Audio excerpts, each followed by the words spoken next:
Hey, you sleepy little fella. You've had a long day, so time to hit the hay. All right, good night. The most brutal sports in history.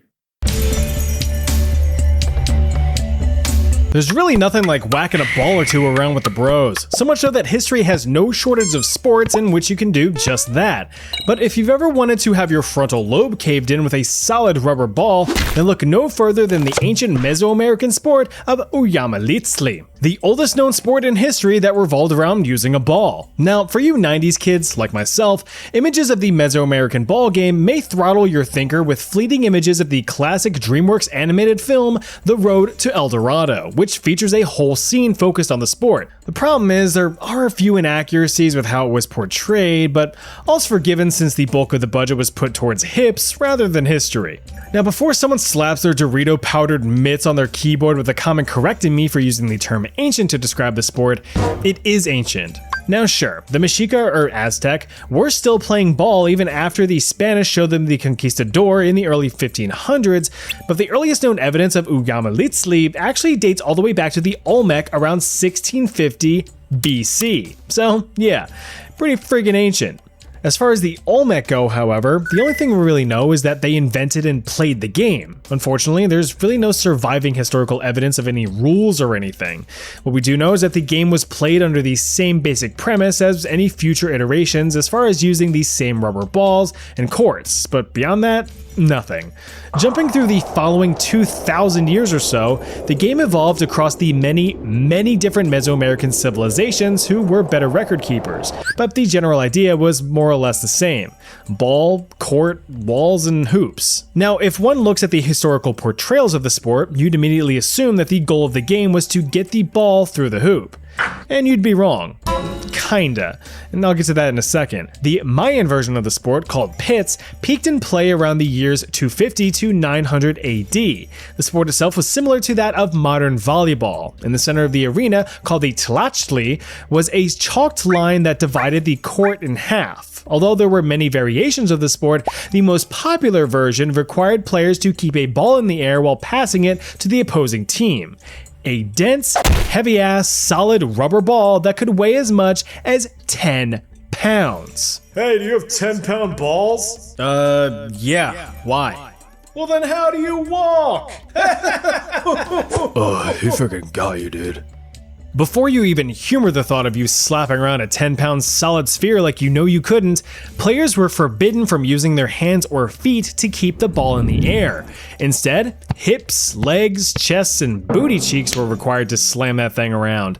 If the ball made it across the line and the other team failed to keep it airborne, your team got a point. Despite using basic protection like hip guards and knee pads, the rubber ball itself was a force to be reckoned with. The sheer momentum behind the ball was enough for players to find themselves sustaining broken bones, being battered with bruises, and bleeding their own blood. Of course, the ball was not the only threat. While you were ducking and diving and dipping to prevent your opponent from scoring, you ran the risk of colliding with other players or slinging your skull into the solid stone walls that lined the arena. Colonial chronicler Diego Duran specifically noted the particularly brutal injuries sustained in this sport. He noted that players were horribly bruised across their bodies, with some players even dying from repeated blows to their tummies thanks to internal bleeding and organ damage. Now, if a player did manage to get the ball into one of those ornately decorated hoop holes, that player's team was instantly declared the winner, no matter the current score. But this was very rare, so much so that anyone who did it was legitimately revered for years after the fact, forever remembered as that one guy that put that ball through the hoop that one time. What a legacy. For the vast majority of the Mesoamerican societies across time, the sport was not only played for sport. In fact, there is a lot of historical evidence that points to societies like the Maya or the Mexica using the game for political means. As an example, Aztec Emperor Axayacatl wagered his riches against an opposing emperor's farmlands and lost. So there was also, of course, the gambling aspect of it. Spectators were known to risk all kinds of belongings, money, property, even their subjectively repugnant children. Outside of the degenerate lifestyle, there is a prevailing myth that losers were sacrificed for being losers. Yes and no. In the traditional version with two professional competing teams, this was never the case. They were simply professional ball players. Teams won and lost all the time.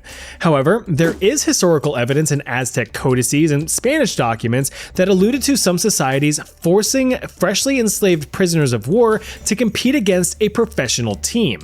The slaves, of course, always lost, as the game was more of a symbolic and ceremonial kick in the dick.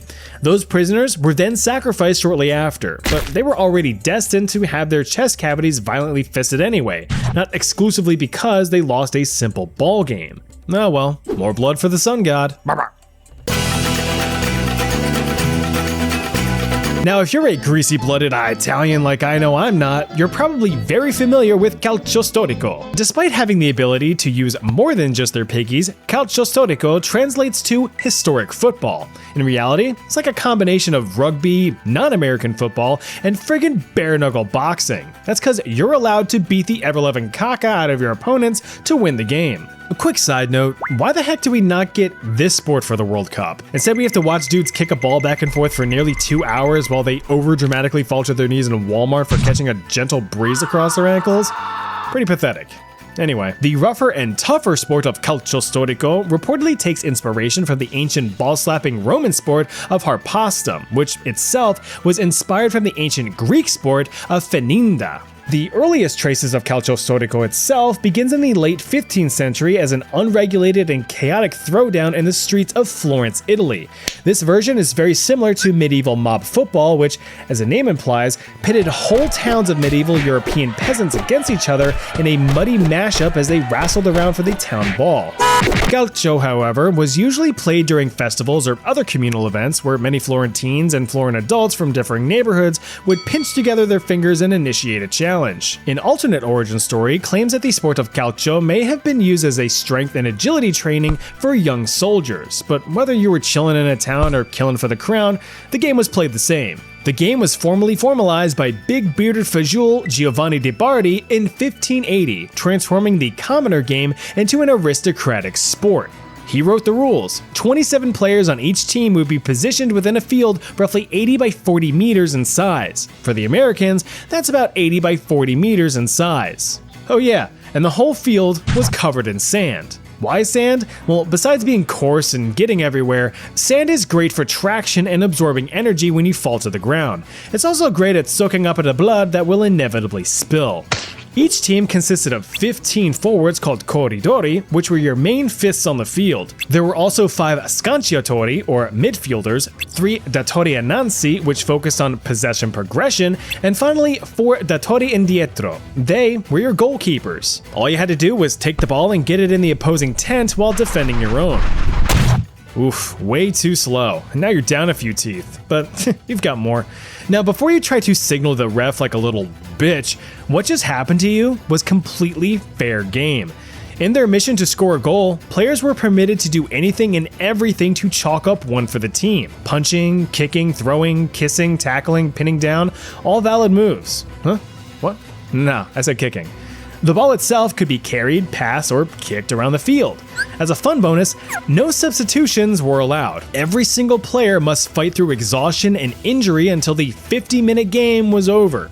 Broken noses, busted eye sockets, shattered teeth, and racked ribs were very common. Now, of course, that's not to say that the sport was one big unregulated brawl. Each defensive or offensive maneuver needed purpose. You couldn't just walk up to Giuseppe and clock him in the jaw for no reason. Pizza pasta, think of pasta. The sport was the pride and joy of Florence for over 100 years before slowly fading into obscurity once the aristocracy focused on more artsy-fartsy forms of entertainment like opera and dancing. However, calcio storico was revived in 1930 and has since become an annual tradition, with the game being played within the heart of Florence, Italy, every single June. Seriously, why is this lukewarm brown bathwater version of this sport way more popular? It's just foul. Transitioning now from Greece to Greece, we have the downright brutal Pankration. What, you pronounced it pankration? You silly. This was an ancient, unarmed, all-out test of combative strength. That's because the name Pancration translates to all of power or almighty. Appropriately so, because competitors were giving it their all in the ways of beating the piss out of their opponents. Believed to have been invented by Greek demigod legends Heracles and Theseus as a means of defeating their enemies, Pancration was brought into the mainstream with its debut in the Greek Olympic Games in 648 BC. Many beefy bros fought tooth and nail in the games to prove themselves the superior warrior. The sport itself also yielded military benefits. Turns out that many ancient Greek soldiers would find themselves SOL if they were ever disarmed of their armaments. So being taught how to grapple and wrestle your enemy as a last resort would at least give you a literal fighting chance at survival. Pancration was most famously adapted by none other than those walking, bulging biceps known as the Spartans. They, of course, opted for the most brutal and violent form of the sport. You see, in the Olympic version, pretty much any maneuvers were allowed, save for two: biting and gouging. You were not allowed to sink your fangs into flesh, nor allowed to jam your thumbs into eye sockets. Yeah, the Spartans did not care about that. Their reasoning was that in do-or-die situations, you're gonna do whatever's necessary to not die. Buh. Ancient Greek writers, such as the famous Herodotus, documented the Spartans' remarkable abilities to thermop the floor with their enemies while being completely unarmed. Now, Pancration for sport rather than survival was a different matter. It was pretty much like mixed martial arts as we know it today, but with some slight differences. For instance, weight classes straight up didn't exist, so some 5'0" little chode could end up getting paired up against someone built like a brick shithouse. There were also no time limits. Matches continued on in perpetuity until someone formally surrendered or died. Thankfully, referees were on the sidelines to make sure that rules were being followed. If someone decided to cosplay as a pit bull and treat you like a tender newborn, the ref would jump in and give the violent violator a well-deserved whacking with a thin rod. Suffice to say that these fighters were no strangers to getting beaten within an inch of their lives. They would often find themselves held in full-on chokeholds or having their little fingers being bent backwards or broken. Ankles were forcibly twisted, tendons torn, elbows bent well beyond their normal range, and kneecaps gone obtuse. It was not pretty. Oh yeah, I forgot to mention, to make the spectacle more spectacular, every participant had their dicks out. Yeah, the original Olympics were all done with dudes in the nude. Something about celebrating the human form or something? That's all well and good, but I'd be a tad hesitant to dangle my wangle out if some guy could potentially grab at my apples and provide me a textbook example of testicular torsion, which was a legal move by the way. To no surprise, there's many well-documented instances of participants being sent across the river Styx as a direct result of the sport. Perhaps the most famous example was that of Arechion. Already a two-time Olympic Pancration champion in 564 BC, Ari was ready to go for gold a third time, but he ended up getting more than he bargained for. After squabbling with his opponent for some time, Ari found himself trapped in a seemingly fatal chokehold. Unable to escape, he began losing blood flow and started to go sleepy by. Right before slipping out of consciousness though, Arechion found a sudden, desperate surge of strength, managing to get a hold of his opponent's foot and popping that sucker from its socket. The sudden and indescribable pain instantly snapped his opponent out of his headlock maneuver, but in doing so, Arechion's neck was also snapped. Minus one ankle, the unknown opponent had formally surrendered as Ari's lifeless body flopped to the ground. He was dead, but that begs the question, did he win? You bet your olive-oiled balls he did. Despite being dead as a doornail, Olympic officials officially crowned a corpse as champion. Arechion had won his third and final Olympic crown. Now carved into legend, a marble statue of the naked champ was erected in his hometown. It's actually still on display today at the Museum of Olympic Games in Olympia. Ironically enough, without a head. Oh boy, back to the Italians. You know, there's probably a lot of people out there that believe the best way to get out their aggressions is through violence, and they're probably either in a cell or on the ground. But history has taught us that the most effective way of settling your differences was through an iconic alls-out, balls-out brawl. You see, the city of Venice experienced escalated gang violence between two factions dating as far back as the late 13th century. You had the rowdy Eastern Castellani, clad in red, and the boisterous Western Nicolotti, donning black. Both sides consisted mainly of burly laborers such as shipbuilders, fishermen, masons, and blacksmiths. You also had other low-income professionals looking to get some licks in, like artisans and even merchants of Venice. If you prick me, do I not bleed? The two clans would clash in random throwdowns throughout the city streets, causing property damage and inadvertently dragging innocent bystanders into their cartoon fighting clouds. Whoop! I need to be more careful. So in 1421, sick of all the stabbing and grabbing, city officials pushed these saucy little spaghettis to instead duke it out on various bridges throughout the city. This shrunk down the inevitable skirmishes to concentrated pockets instead of the entire city's streets. Bridges were in open areas and over water, so potential property damage was minimized. Thus, the Venetian Bridge Wars began. Well, that doesn't sound like much of a sport, you might say, flaring your hairy nostrils. I'm getting there. Relax. The earliest instances of the Venetian Bridge Wars were more or less actual wars. They were highly disorganized, unregulated, and excessively violent, as street brawls tend to be. There were no rules. Armored combatants could arm themselves with clubs, swords, spears, pretty much whatever you had to smack, prod, or whack with a rod. To no surprise, many people got killed, which, in the eyes of the city officials, was a huge no-no. Sure, you could punch someone's teeth down their throat, but you weren't allowed to punch them 6 feet under. But apparently, there was no real rush because it took nearly 180 years for the Venetian Bridge Wars to introduce rules and regulations to reduce the number of fatalities. That's reduce, not eliminate. Around the year 1600, the Venetian government banned any and all weaponry. Instead, if you wanted to dish out the pain, it would be with your own God-given damage dealers. Although it sometimes varied, a war would begin with a single champion from each side. They would go mano a mano as the crowds behind them eagerly awaited a victor. After a short scuffle, the opposing crowds collided like a wall of death at a Lamb of God concert. As for the rules, this was your basic game of King of the Hill. Fight back your opponents and establish territorial control. The game was over once one team had entirely forced the other side from the bridge. Since there were no walls or rails, combatants often found themselves flung into the waters below, but after a brief dip in the drink, assuming you were still conscious, it was time to get your slippery self out and back into the brawl. Your team needs you after all. Well, looks like you got clobbered by a roof tile, delivered first class to your ocular cavity from a nearby spectator.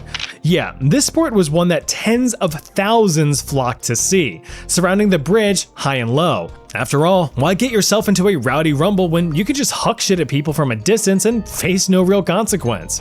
Cowards. Now, as for team sizes, they were whoever you could get to fight for you, so hundreds or even thousands of people could rush a single bridge in hopes of bringing glory to their side. But yeah, that glory came with a price.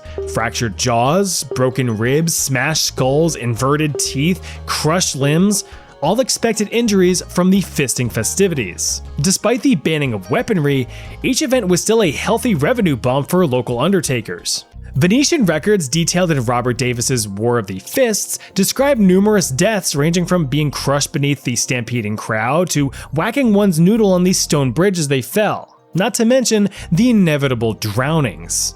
So after centuries of what had become traditional acts of violence, the Venetian Bridge Wars finally took their toll. After a particularly savage scuffle on September 29, 1705, the High Council of Venice had called it quits, formally banning the wars and forcing the two sides to figure out some other way to vent their hatred towards each other. They would have loved Super Smash Bros. The most bizarre epidemics in history.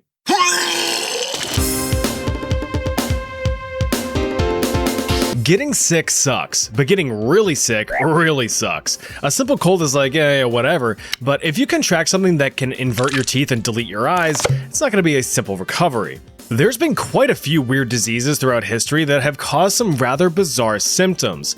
Take, for instance, the English sweating sickness. Now, the English sweating sickness was a sickness in England that made you very sweaty. First appearing in 1485 at the tail end of the medieval era, the disease quickly became colloquially known as the sweat, TM. See, they even added the fancy little E on the end. Its origins remain a mystery, with some historians speculating that a group of smelly French mercenaries were the first ones to get down with the sickness. Oh, the disease may have migrated over to England near the conclusion of the brutal War of the Roses, which wiped nearly 100,000 asses from the map. The first known documentation of the disease comes from, ironically enough, French physician fella Thomas Le Forestier in 1485. He was living in London at the time and actually had contracted the disease himself, so being a responsible human, he had committed his experiences to paper, writing about his symptoms so that the knowledge may be studied by others within the medical community. The disease was also well documented in detail by English unphonetic last name having guy John Keyes in 1552.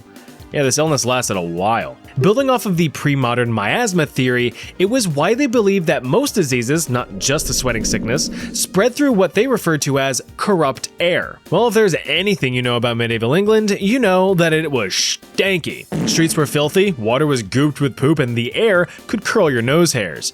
Until the Great Stink of 1858, proper sanitation just really wasn't given much attention. While miasma theory was flat out wrong, some alternate propositions were a bit more off base.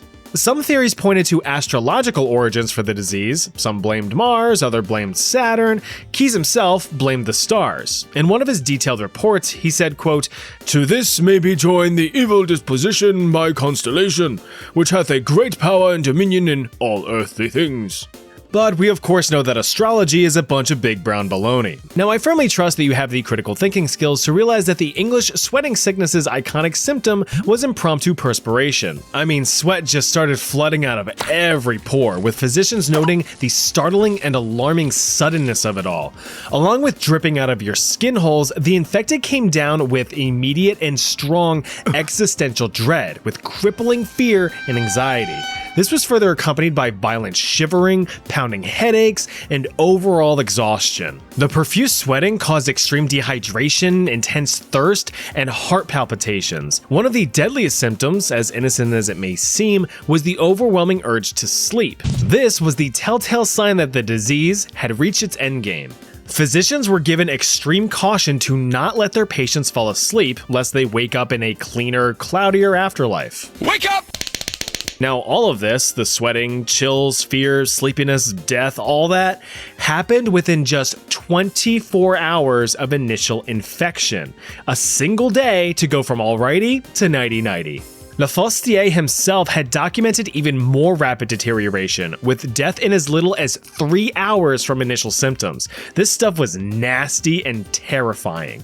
Surviving the first 24 hours, if you were even lucky enough to do that, usually meant that you would be in the clear, but historical records estimate a fatality rate of 30 to 50%.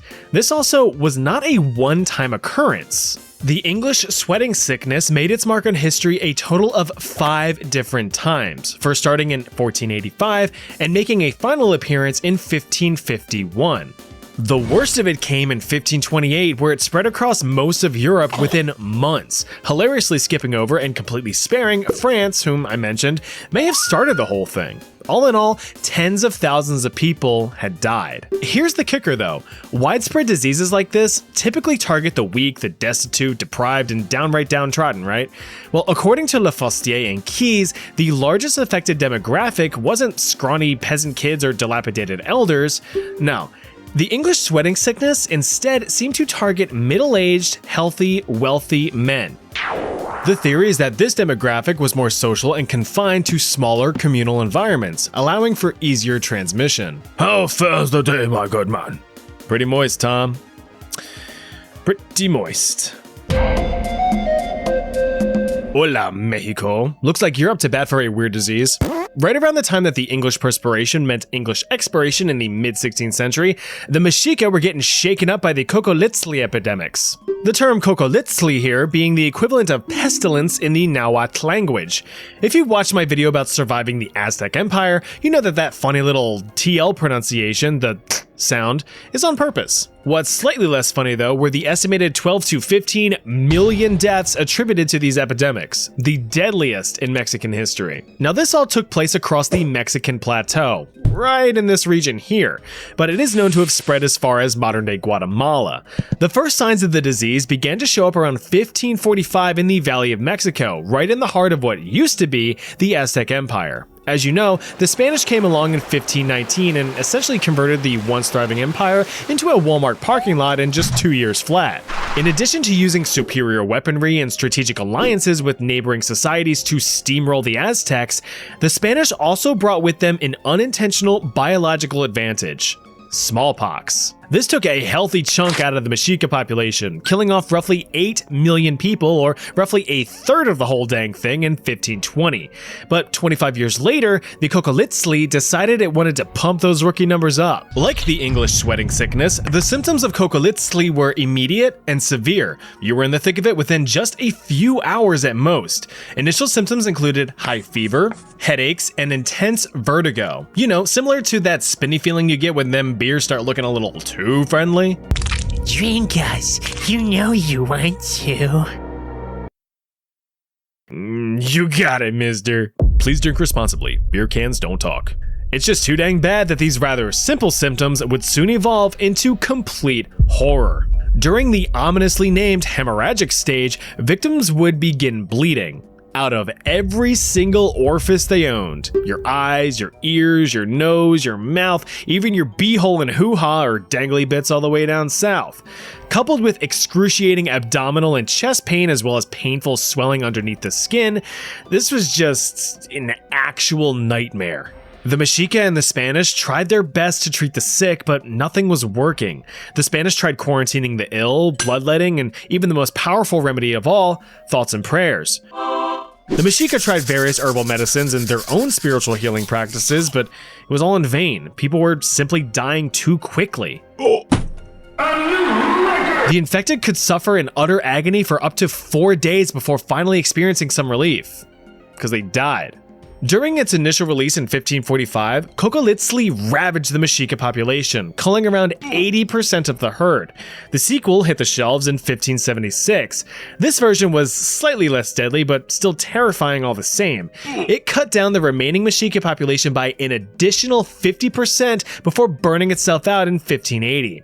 Within just 56 years, the entire Mexica population had fallen from about 22 million down to less than 2 million.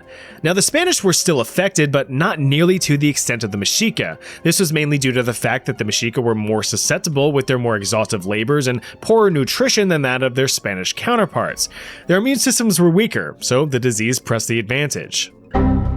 Modern hypotheses point their fingers to either an alternate form of salmonella, some kind of rodent-borne fever, or a conglomeration of various diseases that just so happen to strike all at once. But to me, that just sounds like a giant, I don't know. What is mostly agreed upon, however, is that it's highly unlikely that Cocolitzli was a Spanish-borne disease, simply because the pathogenesis was drastically different compared to that of known European diseases, so it was just probably something local. More like home field disadvantage.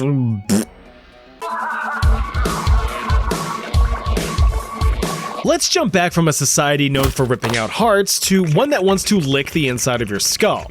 These are the Foray. They live in a small province right at the base of the shaft of the country of Papua New Guinea. Being a remote society, they pretty much remained uncontacted by foreigners up until around the early 1940s when the Pacific theater of World War II began to boom. Once they were properly contacted, the foreigners did what foreigners do best. They showed up and started shifting the culture. Australian explorers had introduced the Foray people to the concept of hygiene and the establishment of constructing dedicated roads for quicker and safer travel. Pretty good way to nudge a developing community in the right direction. Another colonial influence was to deviate from rather primitive foray activities like village warfare. I know, kinda hypocritical, right? Well, there was also a push to abandon many traditional values, one of which being endo-cannibalism. Now, this wasn't a savage beat your buddy over the head then drag your teeth across his face type cannibalism. This was a mourn your buddy because he just died from natural causes, then drag your teeth across his face type cannibalism. Very different. Unfortunately for the foray, disease does not abide by rules of respect and ritual. Biting a brain is biting a brain, which is exactly where Kuru came from, a fatal and completely incurable neurodegenerative disorder. Stemming from the consumption of infected brain tissue, Kuru is a prion disease. Now this is where biology is just crazy to me. Alright, so here, this is a simple protein. It's multifunctional in nature, repairs cells, builds muscles, whatever you want it to do within reason.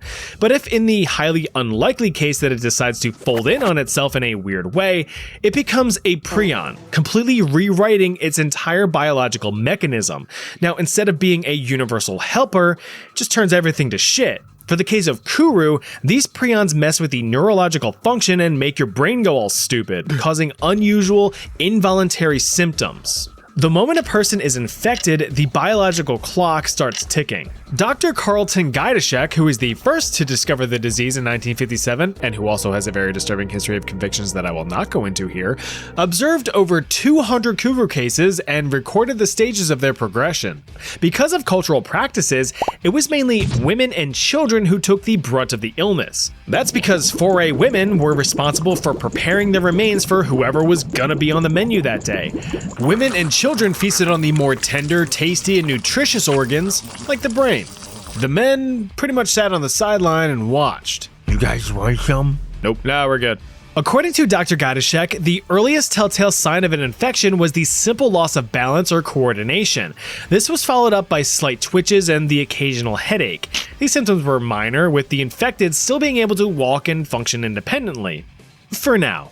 After a few months, the neurological deterioration became much more evident. A few stumbles here and there quickly evolved into frequent falls, and villager demeanors were shifting entirely. Victims at the intermediate stage experienced drastic mood swings, from fearful and anxious to aggressive and agitated.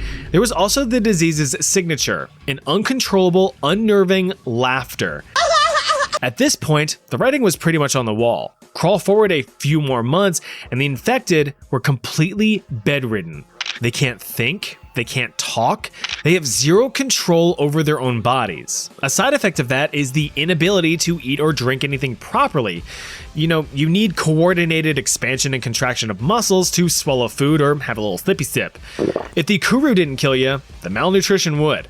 So when you think about it, the very violent but quick deaths earlier in this list were a blessing in disguise. Sure, you were blasting blood out your back door, but at least they was only doing it for an afternoon. With Kuru, you were just wasting away over the course of several months, unable to do anything about it. Death occurred usually within a year of initial symptoms. Even today, there is no known cure for prion disease. So until then, maybe hold off on the cranium crunching. Now, I just know that some of you have been hoping that this was on the list. The Dancing Plague of Strasbourg is one of those events where, as bizarre as it was, countless credible eyewitnesses all completely agree on exactly what happened. They just have zero friggin' explanation of exactly why it happened. So yeah, this all took place in Strasbourg in the Alsace region of what is now modern-day France. I've actually been there. See this? I took this picture. See how beautiful it is there?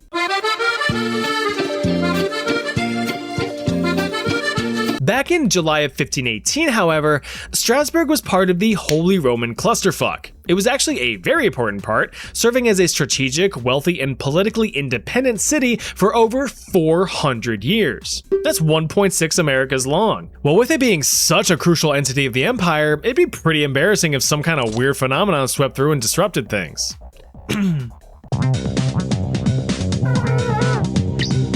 What are you doing? Whatever do you mean? Come on, kids, we're leaving. According to this Wikipedia article I just found laying on the ground, a lovely lady named Tropea decided to start throwing it back right outside her home in the middle of the day. Seems innocent enough at first, but she just didn't stop. Save for a few frantic meal breaks or collapses from exhaustion, Tropea let loose for several days. Instead of scaring them off, all of her dancing actually encouraged many of her fellow Strasburgers to join in. She's good. And thus, the plague had spread. Now, you might assume that these onlookers were just doing a tad bit of toe tapping, but you'd be very wrong. They were really pushing the limits of their tendons' tensile strength as they were whipping their limbs to and fro, basically Beyblading themselves around the street and letting them rip. Now, going alls out, balls out dancing can be fun for about 30 seconds, but when it goes on for days, that's when mental and physical health starts to trend downward. From a distant perspective, watching everyone doing their shimmy shams looks like a good time, but once you got closer, you realize that something was horribly wrong. The enthusiastic dancers reportedly held an empty but panicked expression, as if they were being puppeted by some unknown force. The dead stare of unbridled torture, coupled with these medieval peasants quite literally dancing their feet to the bone, warranted intervention, especially when 15 were dancing themselves into a freshly dug grave each and every day. Oh, we need to do something. Everyone was quick to offer their suspicions. The church blamed evil spirits, the doctors blamed hot blood, neither of which offered any proper solution. Very helpful. Taking matters into their own hands, city officials attempted the reverse psychology route, setting up stages and hiring musicians to provide a proper venue for the dancers, encouraging the wacky rascals to keep on dancing. And they did. At the peak of its spread, over 400 people were getting jiggy with it. Some doing it thanks to a crippling psychogenic illness, and others just because it looked like fun. But after a while, the fun was done. After 2 months of the plague, it started to die down, mostly because the actual sick people cha-cha slid into the great beyond, taking it to the top with one hop. Anybody else just in it for the bit kinda went on with their lives. Any remaining dancers were promptly carted off for spiritual cleansing, which reportedly worked thanks to a little thing called the placebo effect. In the end, while this may have been a simple case of mass hysteria brought on by the harsh stresses of just existing in medieval Europe, some historians blame bad bread. Ergotism, a fungal poisoning originating from contaminated grain, does exhibit symptoms ranging from hallucinations to uncontrollable convulsions, so sure, why not? Just remember, if you ever see someone dancing by themselves in public, they're either an insufferable influencer or on drugs. Or both. Probably both. History's most one-sided wars.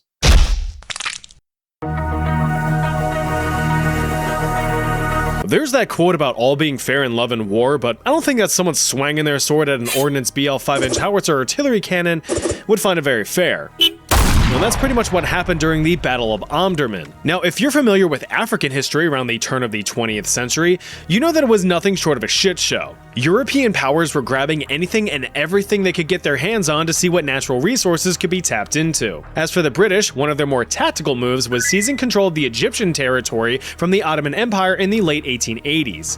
Why Egypt? Well, because Egypt has the Suez Canal, basically a super sweet shortcut connecting the Mediterranean Sea to the Red Sea, and thus the Indian Ocean. Guess who owned India at the time?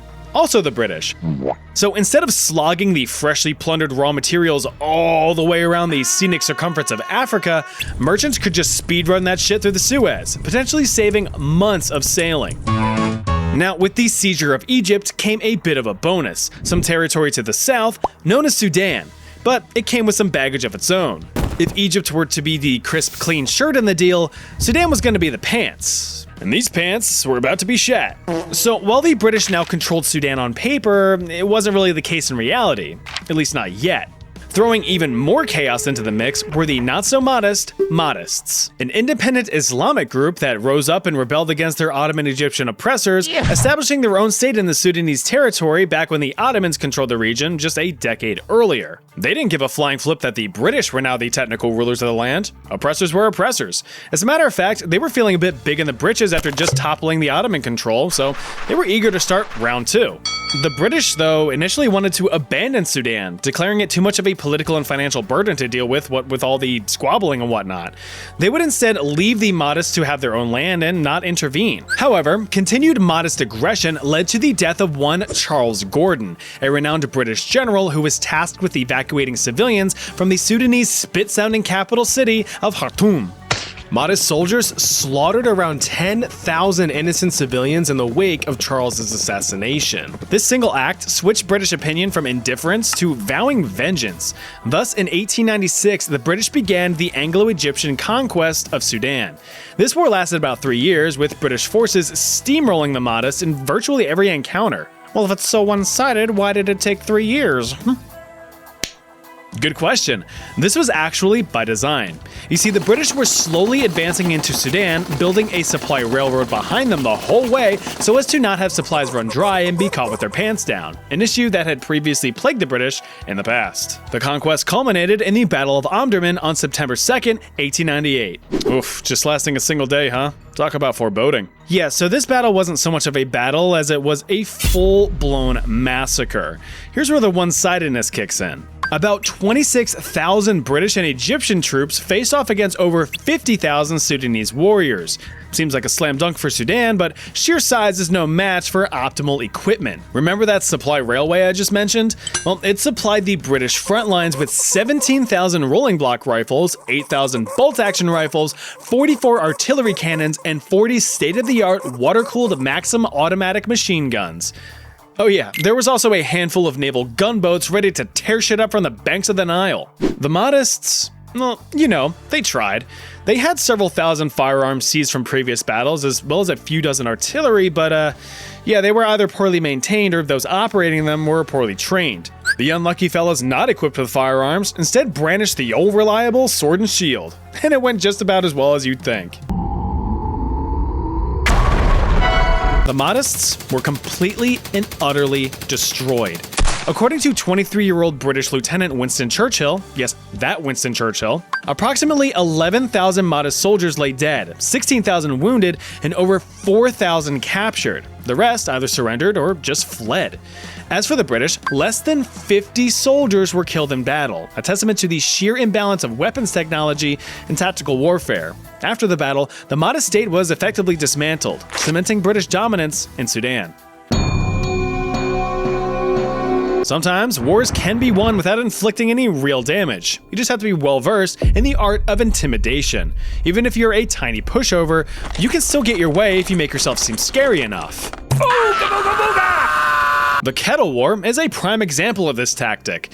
At the end of the 80 Years' War back in 1648, the Dutch gained independence from the Spanish. In addition to establishing their own little republic within the Netherlands, the Dutch had full access to a gaping mouth, the mouth of the Scheldt River. This was a critical trade route for many cities just south of the newly formed republic, cities that were still under smelly Spanish control. So the Dutch took advantage of the situation. Oh yeah, time to close the river. The Dutch cut off all trade access through the Scheldt, completely crippling the economies of the downstream cities. Instead, trade was diverted through the Dutch ports of Amsterdam and Rotterdam, allowing them to flourish into dominant trade hubs. The funny thing though, nothing would be done about it for 136 years. But in the late 1700s, there was a new sheriff in town for the Holy Roman Empire, Joseph II, and he did not like the Dutch doing what they were doing. As a rather ambitious reformer, he was aiming to make his empire the main political and economic power in Europe, but the whole closure of the Scheldt thing was a big old turd in the punch bowl of his plans, so he needed to act, and act he did. Having just gotten their stront kicked in by the British during the Fourth Anglo-Dutch War in 1784, Joseph II decided to take advantage of a now weakened Dutch republic. The demand was simple: open up the river or go to war. Now, when your territory is like this and another territory threatening you looks like this, it might be best to just let them have this one. In reality, however, the Holy Roman Empire's army was fairly scattered across the mainland, being particularly small and ill-equipped near the Netherlands, so the immediate threat was minimal at best. As a show of force though, and to keep up the illusion of strength, Joseph sent out a small squadron of 3 naval warships, led by the heavily armed, no-nonsense having flagship Le Louis.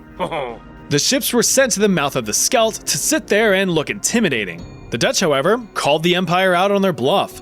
On October 9th, 1784, they intercepted the 3 opposing warships with one of their own, the Dolphin, and it was looking to blow some holes into other ships.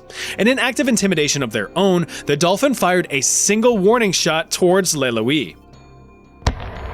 A soup in the morning, a soup at night, a soup every day makes me feel right. Oh man, now I'm super depressed. The warning shot from the Dolphin whizzed through the galley of Le Louis, causing the casualty of a single soup kettle. Hilariously, the crew of Le Louis surrendered immediately, chalking up a victory for the Dutch Republic with a single cannon shot. Joseph II, not to be embarrassed, declared full-on war, but no violence ever came of it.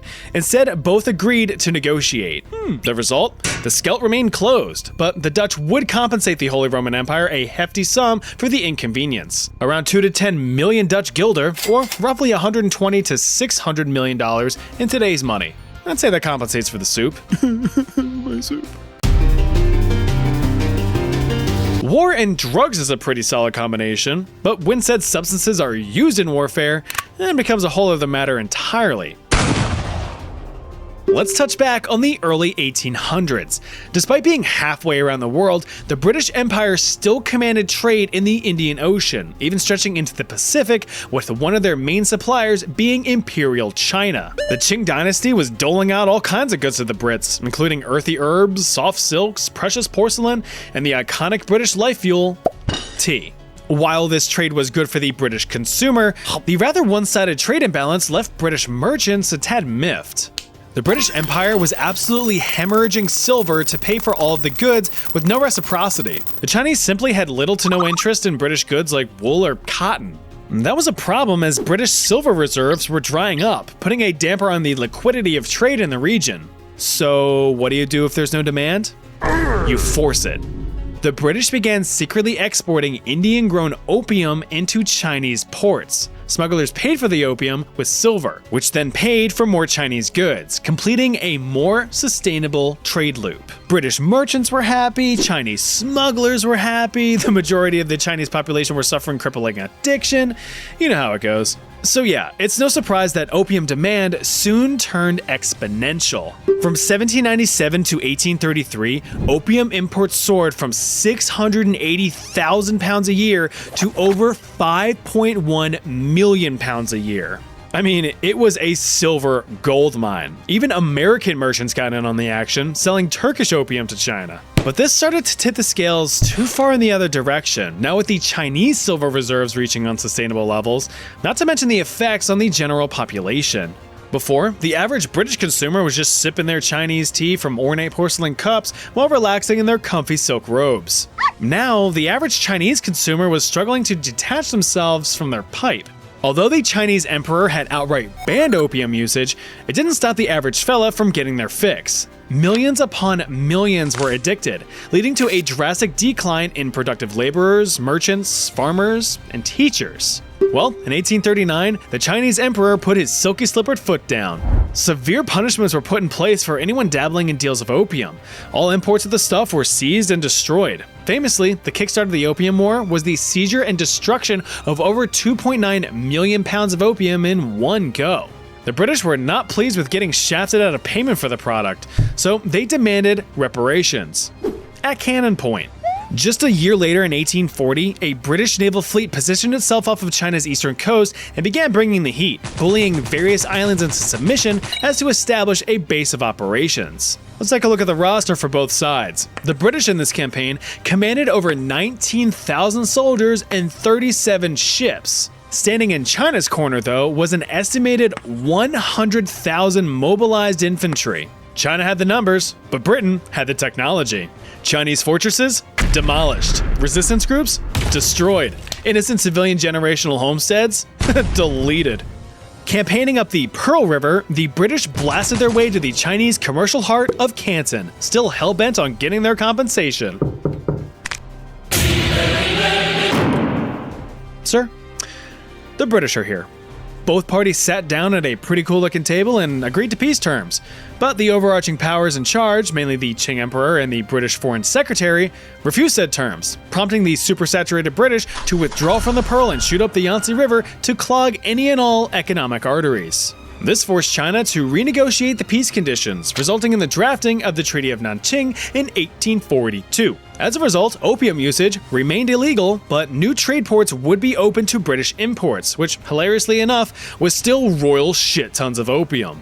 The island of Hong Kong was ceded to the British as a colony, and China was forced to pay nearly 26 million silver dollars in reparations to the British. This comes out to roughly $830 million in purchasing power, or roughly $1.3 billion in silver value alone. Now, there was a second Opium War a few decades later, but just like a bunch of farmers winning 2 donkey auctions, the Chinese got their asses handed to them a second time.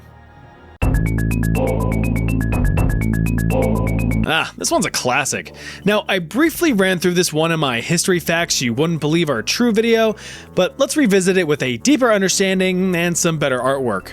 The Anglo-Zanzibar War holds the record as the shortest war in known human history, lasting just 38 minutes. I mean, your commute home is probably longer than that. You're listening to D101 The Shaft. All other radio stations can suck a dick.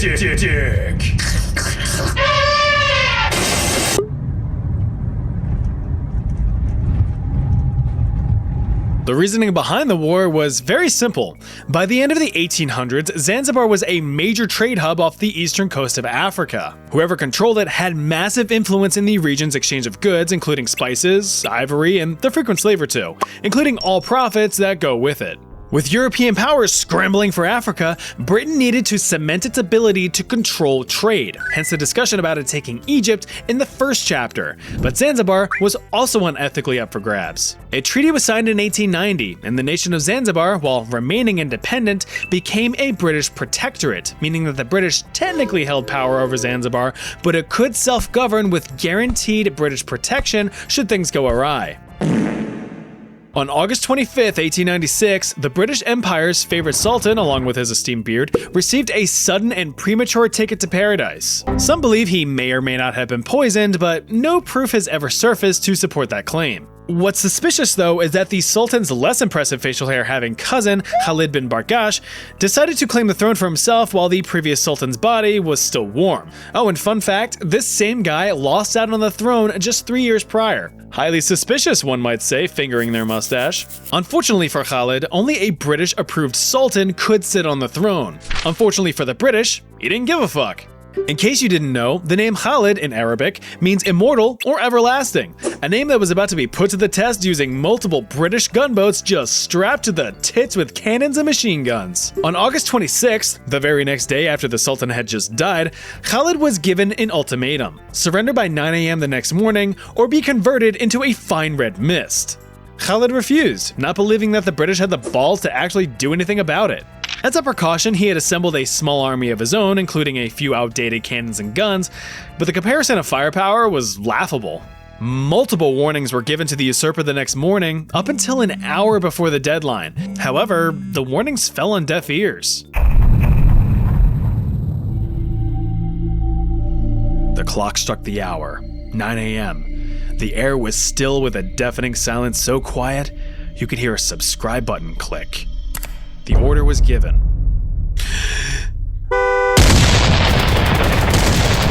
The gunboats unleashed their volleys on the Sultan's palace for 38 minutes. Suffice to say, it was completely destroyed. After the guns fell silent, over 500 men and women, mostly innocent civilians, lay dead. The British suffered only one injury, a simple splinter from flying debris. As for Khalid, he snuck off into hiding but was eventually captured and exiled. That afternoon, the British placed a new approved sultan in place, and within a few weeks a new palace was built. A happy ending for most. This episode of Chat History is called Emu Wool. Listen, I know the subject has been beaten to death worse than a wife at an alcoholics convention, but now it's my turn. Back in 1932, the inverted hellhole that is Australia had one heck of a problem. After the Great War, returning veterans needed something to help them cope with the fact that they just lived through the most traumatic event of their lives. So far. In order to supply such a remedy, the Australian government encouraged returning veterans to settle on remote farmland out west. This relaxing, freeing, open-air experience hypothetically would do the mind and body good for the recovering war heroes. But with a lack of farming experience and putting said low-level farmers in less than ideal agricultural conditions, it became way more of a burden than a life of leisure. Oh yeah, and that Great Depression thing was going on. What, you thought that was just a United States thing? No. It was a worldwide catastrophe. To throw even more salt in the wound, wheat prices were taking a pounding. So not only was it a pain to grow, but yielding any wheat, ironically enough, wasn't netting much bread. But then comes the main villain of the story. With environmental, mental, and financial odds stacked against them, the Aussies faced one more foe. The dreaded emu. Bleh. Actually, it was more like 20,000 emus. A massive mob of the flightless birds had migrated from more central regions of the outback towards the west in search of cooler temperatures and more fruitful areas for public mastication. Unfortunately for the aspiring farmers, such a source of sustenance was their main cash crop, the wheat. The emus swarmed the farmlands, consuming everything in their wake, so the farmers phoned the government. Oi, government! These right cunts are eating all me crops! The news spread quickly, making it all the way up to the Minister of Defense, who approved a military intervention to deal with the pest problem. The solution? A few lead pills administered through an ergonomic dispenser.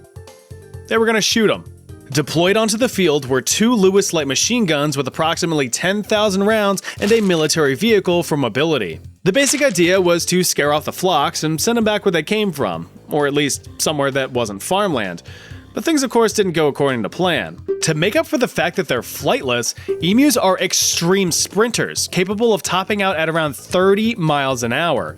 Also keep in mind that emus can stand as tall as 6.5 feet and weigh over 130 pounds, so these feathered balls of rage were no pushovers. Righto, let's open her up. The emus were slippery little devils, able to weave in and out of the gunfire pretty effectively. They ran around all over the place, tearing up crops in the process. But the real kick in the dick here is that they refused to relocate away from their newfound food source. After a few weeks, only a few hundred emus were slain, barely a dent in the total population. So the government tried again, improving ambush tactics and rallying locals to help out. They were way more successful, bringing the kill count to about 1,000.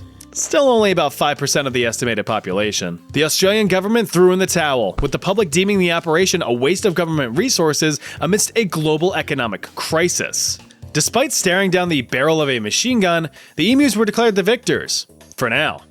In addition to erecting more effective fencing, the government turned to the everyday citizen for help, providing free or subsidized ammo for some good old-fashioned giant bird hunting. Within just 6 months, over 50,000 bounties had been claimed and paid out, and over the next few decades, this number grew to nearly 300,000. Looks like meat's back on the menu, boys. The silliest deaths in history.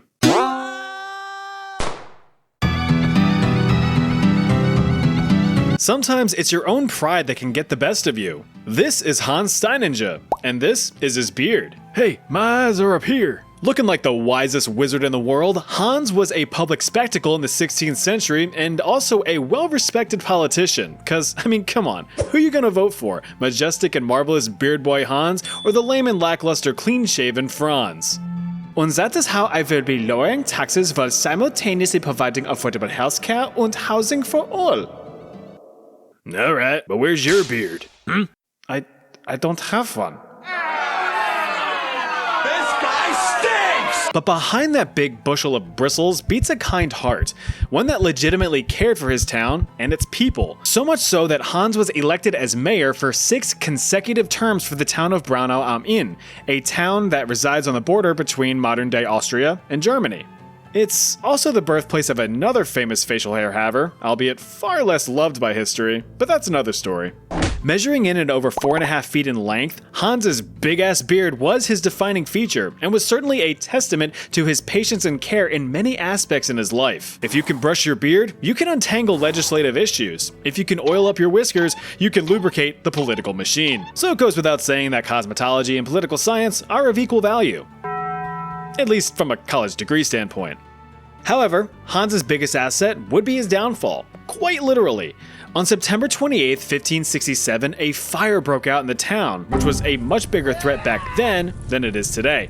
Since the extent of firefighting tactics were just pathetic pails of water, a single small fire could reduce your whole town to cinders real quick.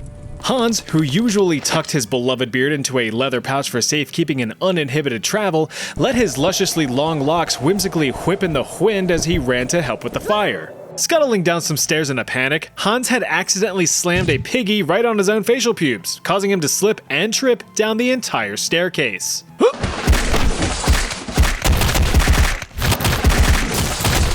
He snaps his neck, and the town was devastated, not by the fire, but by the loss of their beloved mayor. Before being buried, the townsfolk had Hans's beard gently removed and chemically preserved, immortalizing his legacy. The forever facial hair is still on display in a museum in the town today. You know his ghost is pissed, though. Ever have an extreme case of the sleepy ha-has where you find anything and everything to be complete comedic gold to the point of not being able to even breathe?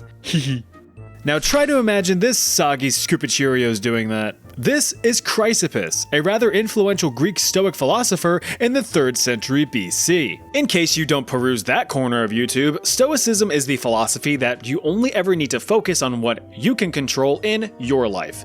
Anything reasonably outside of that control, Hakunas Matatis, not my problemas. Which is a pretty solid philosophy, especially in this age of doom and gloom social media designed to make you perpetually paranoid and pissed off. Chrysippus was also a huge proponent of logical reasoning, having created an original system of propositional logic, stuff like if, then, and or statements that we use to describe the world around us today.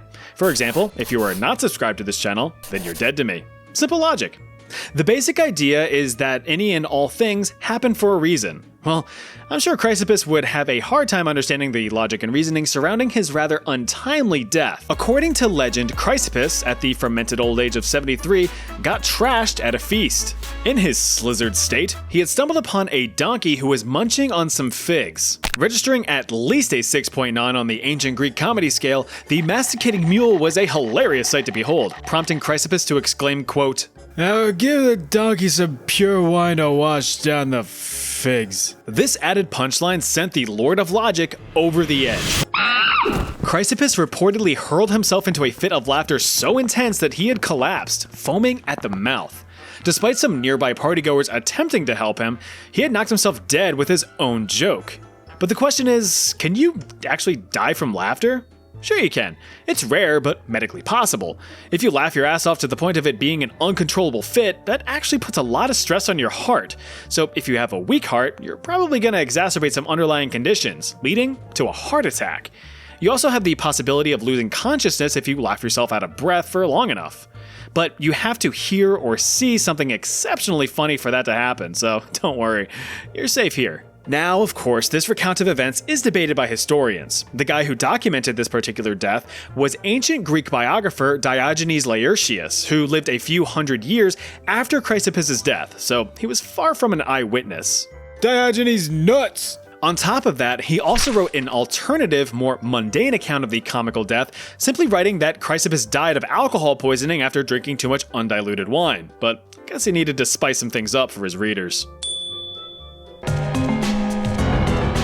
If there was ever proof that the universe has a cruel sense of humor, then it's the curious case of American lawyer and politician Clement Vallandigham. Howdy. Though he resided in the Union state of Ohio during the mid-1800s, Clement was adamantly against the Civil War, calling it, quote, a wicked, cruel, and unnecessary war. Which is fine, but being a member of the Copperhead faction of the anti-war Democrats, Clement was a very vocal Confederate sympathizer, speaking out against President Lincoln and the abolition of slavery, to which Lincoln was all and sent him to the South to live amongst his Confederate companions in 1863. Clement, who was clearly not about that life, snuck aboard a ship and shipped himself off to Canada before sneaking back to his home state of Ohio to perform rather inconsequential political mumbo-jumbo for the next few years.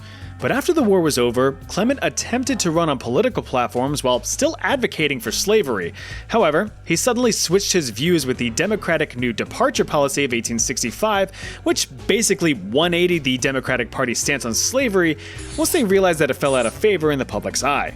So, being branded as a no-good slavery supporter for life meant the figurative death of his political career. Instead, he turned to a career in law, which would soon lead to his literal death. On June 17, 1871, Vallandigham met his demise while defending his client, Thomas McGeehan, a young fella accused of shooting and killing one Tommy Myers. Clement claimed that Myers had, in fact, not been murdered but accidentally shot himself with his own gun while getting up to stand. Clement vowed that he could demonstrate this before the court, proving McGeehan's innocence. And so he did. Now, when reenacting a scene that results in someone accidentally blowing a hole through their own tummy, you want to make sure that you have safety measures in place that would physically prevent you from doing the same thing. Clement didn't do that. Instead, he had mistakenly used a loaded pistol. While demonstrating the scene as Myers, Clement attempted to draw the seemingly harmless firearm from his coat pocket as he stood up. And he blew a hole through his own tummy, just like Myers. Clement Vallandigham died just 12 hours later from his injuries. The verdict? Not guilty. McGeehan was acquitted and was a free man. Until he was murdered a few years later, that is. You can tempt death all you like, but eventually, he's gonna get what's his. That's what big old Bobby Leach found out in 1926. Born in itty-bitty Britain, England in 1858, Leach grew up to be quite the daredevil. Unfortunately, most of Bobby's early life is lost to time, completely shrouded in mystery. We do know that around the 1880s, he had left boring old England for a more exhilarating life in the States. Apparently an excellent swimmer, Leach eventually landed a gig as a professional high diver with the greatest show on earth, the Barnum and Bailey Circus. There, he performed daringly dangerous feats in front of thousands of eager onlookers. This had quenched the adrenaline-thirsty void in his life for a while, but eventually he retired from this circus life at the age of 50 in order to extend his life expectancy a bit. But that logic was tossed aside rather quickly, as in the early 1900s, Bobby decided to settle down as a humble businessman at Niagara Falls. Blimey, that's a proper waterfall, isn't it? Initially content with just opening up a restaurant, Leach noticed the ever-increasing tourists flocking from afar to see a bunch of water spill over a cliff. So, this gave him an idea. The daredevil was back. Between 1906 and 1911, Leach performed various stunts around the falls, including parachuting from the nearby Honeymoon Bridge to the river below. Over the years, Leach continued to push the envelope, coming up with more and more dangerous stunts to draw larger and larger crowds. Eventually, he faced his biggest challenge, the falls themselves. And on July 25th, 1911, entombed in a customized giant metal barrel, Leach took the plunge. And survived. Sure, he had gashed his forehead, broken his jaw, and all of his kneecaps, but he was still kicking. Bobby Leach became the second person to survive the trip, right behind 63-year-old Annie Taylor. After recovering in the hospital for several months, Leach became a celebrity. Over the next several years, he had plans to make a second bound over the falls, but it never came to be. Why? Well, because in 1926 he went and slipped on a dang orange peel, snapping his leg in half, which went and got infected with gangrene, ultimately killing him a few days later. Remember that death always gets the last laugh. Having served the shortest presidential term in United States history, you know something must have gone down. Well, it was President William Henry Harrison's health bar. The withering president had a pretty impressive career before assuming office. He enlisted in the U.S. Army in 1791 at the age of 18 and quickly rose through the ranks, serving in the American Indian Wars, which sought to expand U.S. territory further west against native tribes, which they did. Satisfied with his service, Harrison decided to retire from the military at 25 and toss his hat in the ring for a career in politics. Recognized for his leadership skills on the battlefield, then President Guy John Adams gave Harrison control over the territory of Indiana as governor, with the goal of expanding that territory for statehood eligibility. One consequence of this territorial expansion was the Battle of Tippecanoe in 1811, which only further displaced natives from the area in order to allow more settlers to, well, settle. This success cemented Harrison's legacy, as Indiana would eventually become its own state in 1816. But leading military campaigns from afar, that's boring as shit. Harrison missed being in the middle of the action, so he came out from his military retirement to fight in the War of 1812, serving as a major general for the US Army against the smelly redcoats, who weren't too happy seeing the US's throbbing expansion. A bunch of people died, and the war ended in pretty much a stalemate. But the outcome solidified the US as a world power, being able to at least defend itself from a foreign power. This really boosted national morale and pride, and with no restrictions put in place, the US just kept on manifesting that destiny in the coming years. Now back in a time of peace and having successfully satisfied his war boner, Harrison fell back into politics, serving in the House of Representatives, the Senate, and eventually running for president. His opponent was 8th President Martin Van Buren, whose first term experienced an economic depression with the Panic of 1837. Of course, Van Buren was given the blame for the economic downturn, even though it began over a month before he was even in office. The economy stagnated, unemployment rose, and the people were properly pissed. So it's no surprise that when seeking re-election, it was now Harrison who would be the favorite to win. Aww. Harrison won in a landslide, 234 electoral votes to Van Buren's 60, but that wouldn't matter in about a month. Elected in 1841 at the age of 68, Harrison was getting on in his years. Either a stubborn old goat or a complete idiot, he had the habit of being extremely underprepared for the weather. For example, he delivered his inaugural speech in the bitter cold and rain for 2 hours straight, with no overcoat or weather-appropriate clothes. Connected with the subject is the character of the currency. The idea of making it exclusively metallic, however well intended, appears to me to be fraught with... Oh, this is gonna suck. Harrison continued to endure exposure to the elements over the next few weeks, eventually contracting a deadly case of pneumonia. Despite his doctors jacking him to the tits with drugs and relying on good old-fashioned bloodletting, Harrison died on April 4th, 1841, exactly 1 month after being elected. When you were a kid, did you ever try jumping off of a sofa using a blanket as a makeshift parachute, but you failed to calculate if the blanket had the proper coefficient of drag necessary to minimize your acceleration due to gravity, leaving you crashing to the floor in a possible concussion? Just me? Well, take that scenario and scale it up to adult size, except this is your blanket, and this is your couch. Meet Franz Reichelt, the mastermind behind the parachute suit prototype. An Austro-Hungarian tailor and inventor, Franz became hyper-fixated on developing a sort of wearable parachute. He had identified a gap in the market with the rise of humanity's newest invention, the powered aircraft. Seeing reports of pilots forced to launch themselves out of their airborne contraptions if things went south, Franz vowed to come up with a solution to save lives. So we got to work in 1910 with some initial designs, testing the prototypes by strapping them onto makeshift dummies and hucking them off of a 5-story ledge. Surprisingly, the dummies managed to hit the ground at less than fatal speeds. Not bad. But there was a problem. The prototype weighed 150 pounds. And no pilot's gonna lug all that extra weight onto an aircraft, even if it would potentially save their life. But Franz would not give up.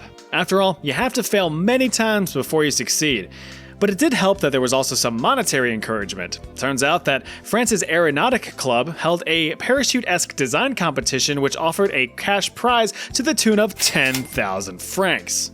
Considering that the average wage of an unskilled French laborer at the time was only a few francs a day, that prize was nothing to sneeze at. Over the next year, Reichelt was unable to replicate his initial success with any of the lighter redesigns. But to his logic, it wasn't a design problem, it was a height problem. Anyone who has even taken a basic physics course knows that this is a bad idea. You fall exponentially faster the longer you're airborne thanks to acceleration due to gravity. But what's a bunch of stupid science shit gonna do to stop an avid inventor from fulfilling his dream and lining his pockets? Nothing. But the pavement will. But Franz, determined to test his designs from a higher height, pleaded with the Parisian Prefecture of Police to allow him to run an experiment from the Eiffel Tower. Despite numerous rejections, they eventually gave in. On the bitter cold morning of February 4th, 1912, and to the surprise of everyone, Franz arrived on site in his dumpy-looking parachute suit. Now, the police only gave Franz permission to perform this stunt on the grounds that dummies would be used, not that he would be doing the jumping himself. This guy was so confident in his invention, boasting to news journalists of how successful it was gonna be. But apparently the police didn't feel like stopping him, so after a bunch of preparations, Reichelt made the leap, but his parachute suit failed to properly deploy, so the poor fella plummeted 187 feet to his death, achieving nothing but a Franz-shaped dent in the cement. Terrifying mythical creatures from around the world. Again. If you're from my neck of the woods or are fans of a certain hockey team, you might be familiar with the Jersey Devil. Let me set the mood. It's a dark, stormy, cliche spooky night where we find this withering old broad. This is Mother Leeds, a presumed witch on the verge of slopping out her 13th crotch goblin. Problem is, she didn't actually want this child because, while 12 children is doable, 13 is just absurd.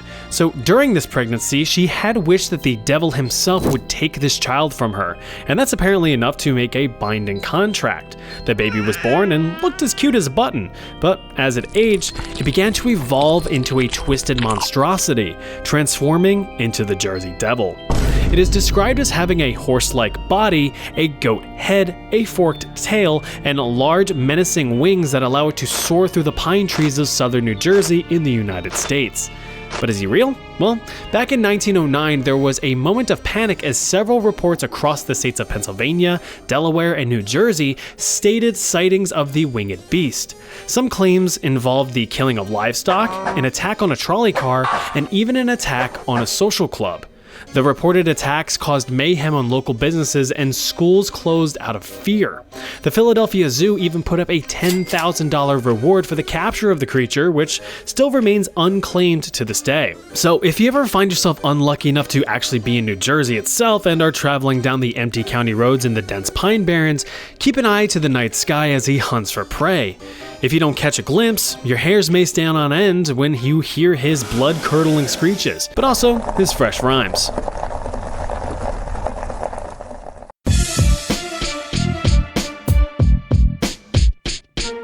My name's Jersey Devil, and I'm here to say that I'm most every day. Ever have the insatiable craving for the flesh of a fellow human? Well, you might just be a Wendigo, or you need to seek some professional help.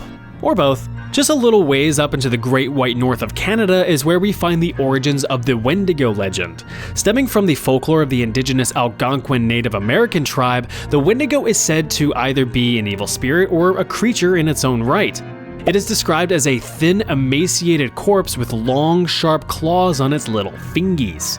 Its skin is sallow and gray, giving it a sallow and gray appearance. It also sports a stylish deer skull and antlers, which is a great distraction from the fact that you have 0.67 seconds left to live now that you've seen one.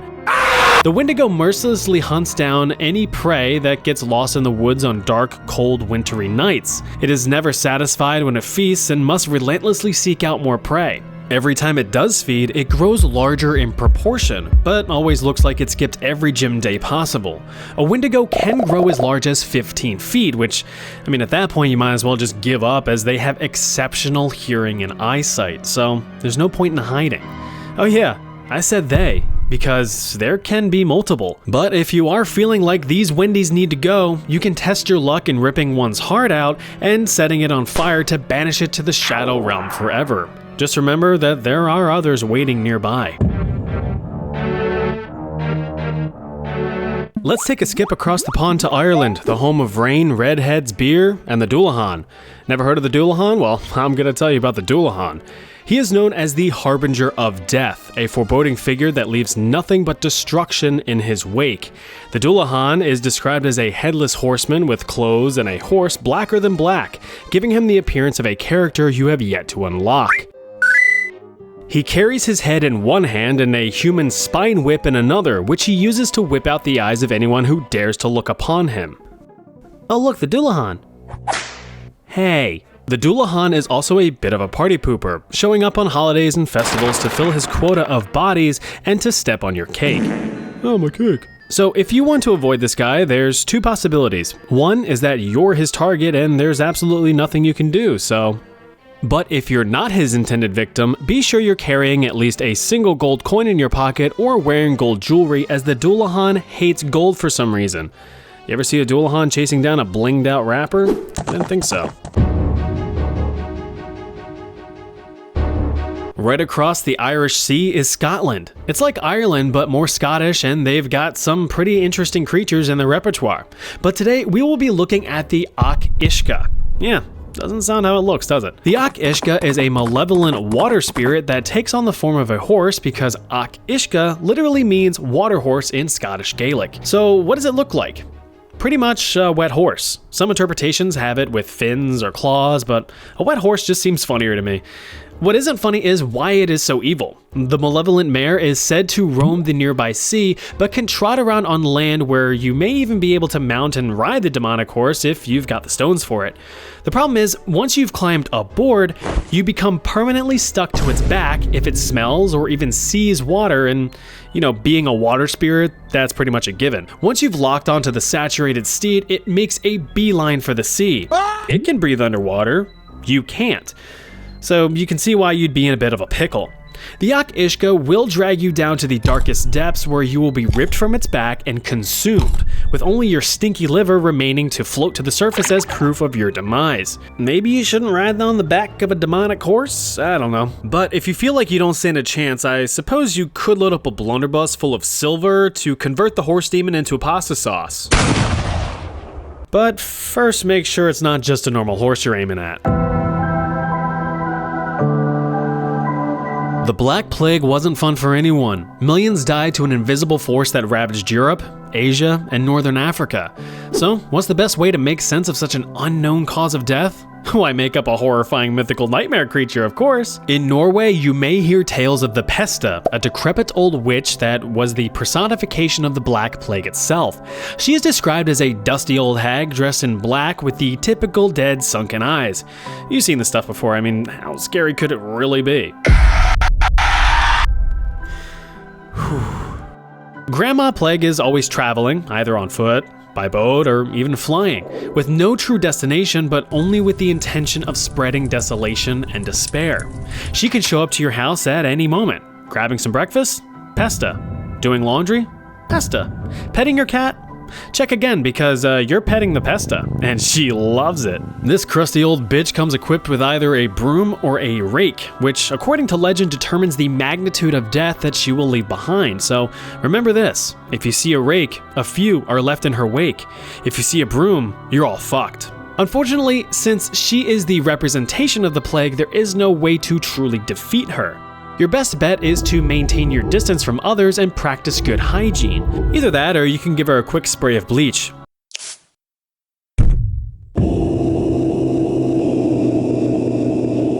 If you've ever glanced at a mirror and taken a look at the gorgeous creature standing before you, then you know what a doppelganger looks like.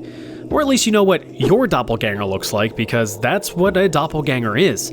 An identical, non-biologically related copy of you. So, sorry twins, you gotta sit this one out. You guys are creepy enough as it is. Originating from German folklore, it's unknown what this creature's true form is, as it instantly mimics the first person it lays eyes on. These mischievous little scamps will try to ruin your reputation by committing evil deeds and tricks while assuming your identity. So, it could be a valid excuse to relieve you of responsibilities for your actions. Farted in class? Nah, wasn't me. Terrible credit score? Wrong guy. Mass arson? My hands are clean. Even if you're innocent and all that, what's concerning is that the doppelganger can actually start to influence your own decisions by planting evil thoughts in your head by means of telepathy. So if you're sweating bullets as you're tempted to swipe the officer's service weapon when he stops you for a minor traffic infraction, that's just a doppelganger talking. But you have to resist. Just don't resist the officer or you'll end up looking down a barrel. Hey, you're finally awake. But if you do have to prove your innocence when side by side with your copy, there's a couple features that can tell you two apart. For one, the doppelganger has no shadow, so that's an easy giveaway. It also lacks a reflection, so it could just be a vampire that looks like you, or it's the doppelganger. Either way, that thing isn't you. You're you. Aren't you? History facts that are wrong.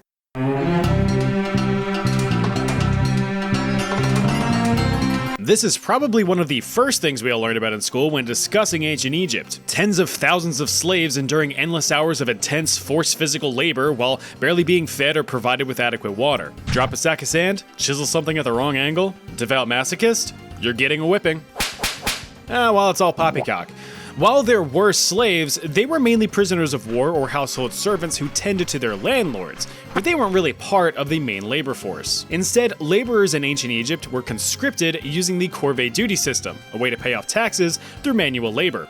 According to the book The Pyramid Builders of Ancient Egypt, which discusses the pyramid builders of ancient Egypt, farmers were usually pulled from their laborious crop dusting for construction work whenever the Nile went all floody during the summer months. While the snobby rich upper class folk avoided manual labor by just paying off their tax burden, them smelly poors were tasked with construction of temples, tombs, and pyramids. Laborers who worked on the pyramids, as well as other large structures way back in the ancient times, were actually well provided for. This makes sense, as having a weakened labor force due to neglect or malnourishment, it doesn't really pay great dividends. Can't exactly move giant rocks when you're completely emaciated. Small villages have been discovered built specifically for housing laborers. These sites also contain various animal bones and plentiful bread jars showing a high quality diet.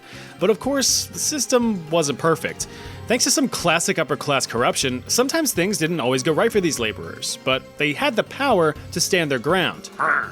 Dating all the way back to 1170 BC, written evidence has been found of an artisan's strike while constructing a tomb for then pharaoh Ramesses III.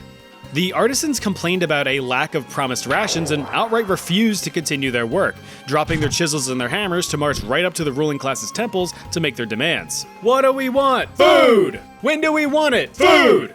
After chit-chatting with the local vizier, the workers were able to secure the rations and continued their work. Now don't get me wrong, the labor that these guys endured was backbreaking, extremely strenuous, and downright exhausting, but they weren't outright enslaved or mistreated, as historians previously thought. We've all heard the legends about King Tut's tomb, right? If you disturb an ancient king's burial grounds, you'll be cursed, doomed to die a horrible death. Well, it's not so. You'd probably cough a bit from inhaling millennia-old mummy powder, but that's about it.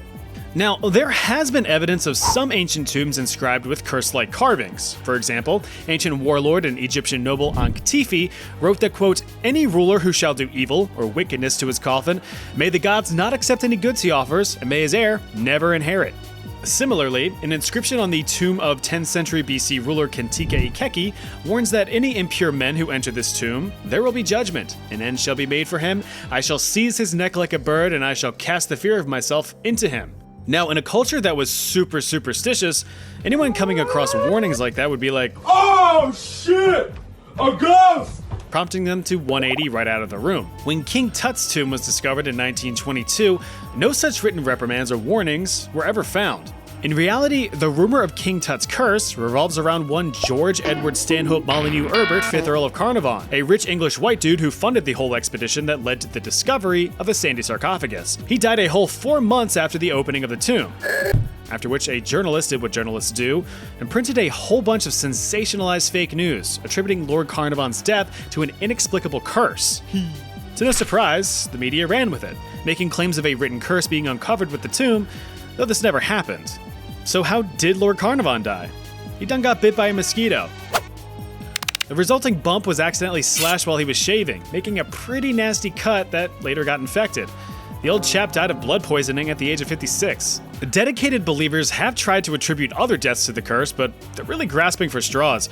Of the 58 people who were present at the opening of the tomb, only 8 had died within a dozen years of the discovery, and by various means ranging from cancer to murder to natural causes. The majority of the men went to live on full, healthy lives. At least they didn't steal any spooky slabs. That might have been a different story. When you think of Spartans, you probably think about them slippery, shiny hunks of warrior man meat as portrayed on the silver screen. A society of strict and viciously trained bloodthirsty warriors who could decimate any opposing army. But while you're thinking about oiled up, shirtless, muscular men, you might question if this portrayal is historically accurate. It's not. In reality, the Greek city-state of Sparta had no professional army. Although growing up with militaristic training, the purpose was not to create warriors, but perfected, hardened, and respectable citizens who could serve to defend their homeland if need be. That little element of perfection is where some rumors of Spartan eugenics come in. It is believed that ancient Spartans practiced infanticide, the act of killing deformed or undesired babies as a way to strengthen the Spartan society. However, the biggest downfall of this myth is that there's only one historical source that alludes to this barbaric practice, and it's this guy, Roman historian Plutarch. He wrote that Spartan elders would examine newborns for imperfections or weaknesses.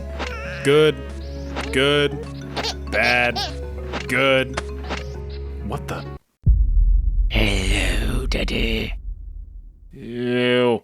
If any were ever found, they would just yeetus the fetus off the Taygetus mountainside. This ensured that only the best of the best would be able to thrive to crushing adulthood. But this bit of literature is almost certainly a bunch of baloney. While historians can't confirm with 100% certainty, they can confirm with 99.9% certainty that this just flat out never happened. Excavations around the proposed baby hucking sites have failed to present any supporting evidence. There have been a few adult remains discovered, but no teeny tiny toddler tibias were ever among them. If you needed more convincing, Plutarch's writings date some 600 years after the height of Spartan civilization, so it might have just been some silly Spartan slander. That would be like if future archaeologists in the year 4000 unearthed fanfiction from today about how medieval Europeans would just shit their britches to ward off witches. Sure, it's questionable, but you could kind of see that happening, right?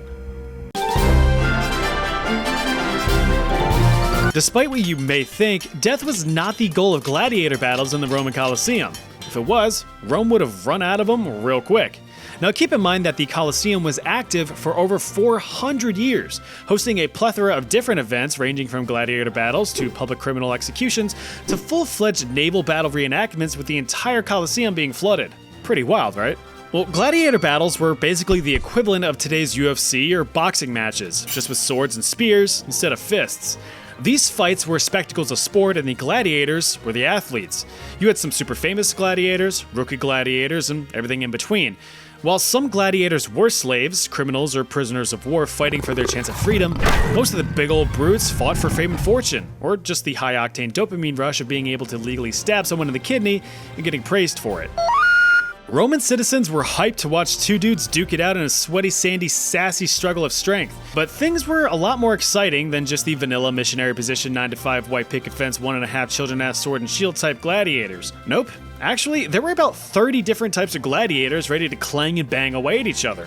You had your dual-wielding Demochirus, the trident-chucking Retiarius, the silly-looking Caesar, and the alls-out, balls-out Cestus, among other DLC characters. So imagine that you're living your boring Roman life, sitting in your boring Roman house, scratching your boring Roman balls when you suddenly catch wind of the gladiator battle of the century. Two andabate pitted against each other. You'd lose your shit. Why would you lose your shit? Because andabate were condemned criminals fighting each other completely blind. Yeah, as a form of punishment, two criminals equipped with nothing more than a sealed helmet and a rusty sword were dumped out into the arena and forced to square off. It's like watching two blindfolded kids trying to whack at a piñata, except they're both potential piñatas. Now, while formal gladiator duels were not to the death, of course some still died, but it was more common to die by bleeding out after the match had been called by the referee. Oh yeah, they had referees. These were often retired gladiators tasked with making sure that the rules of battle were being followed and stopping fights before final blows were dealt. You see, gladiators were expensive investments, so their managers wanted them alive for as long as possible, lest they start all over leveling up another rookie from scratch. So with all that being said, professional gladiator battles were not performed for the sake of death, just for the thrill of the fight, and the potential of death. Ancient myths are tough for modern historians to interpret, as historical writers across time have their own biases. Depending on how they felt about a certain historical figure, they could cement their legacy in history as a smart fella or a fart smella. The prevailing myth that Roman Emperor Nero diddled his fiddle as Rome burned to the ground is one that should go up in smoke. It's commonly believed that Nero, having descended into madness over the course of his reign, started the Great Fire of Rome in 64 AD, a disastrous and destructive inferno that destroyed nearly 3/4 of the Roman capital. Accusations claim that Nero didn't really like the look of Rome and wanted to rebuild it in his own vision with a lavish and gaudy golden palace, so a conveniently timed fire would have been a great opportunity to do so. The fire is suspected to have started in a shopping district stockpiled with flammable goods. Once the fire started, it was nearly impossible to contain. Rome was a dense city, streets were narrow, housing structures were wooden, and the wind was a-blowin'. This set of conditions provided the perfect environment for the big ol' fire to really roar. The blaze lasted for 9 whole days, decimating 10 of Rome's 14 districts. But was Emperor Nero to blame? Not at all. According to Tacitus, one of the most influential Roman historians at the time, Nero was not near Rome when the fire started. He was actually several miles away in the coastal town of Antium, but he rushed back home to Rome once he caught wind of the disaster. When he did get back, Nero actually funded relief efforts and opened up private gardens and other structures for shelter to those affected. Despite these efforts, Nero still came under scrutiny from the nobles who hated him, claiming that he should have responded sooner and provided more assistance. Freaking Nero, dude. I bet my scorched ass cheeks he started that fire himself. Yeah, you're right, he probably did. Guys, he was literally miles away in another city. What did you do? And that's how rumors start. In actual fact, there is no historical evidence that Nero started the fire, and especially no evidence that he played the fiddle when Rome burned, mostly because the fiddle wouldn't be invented for another 900 years. It's probable that the claim is part of Christian propaganda, as Nero famously blamed them for the fire, leading to their persecution. So who really got the last laugh? It was Nero. He burned a lot of Christians.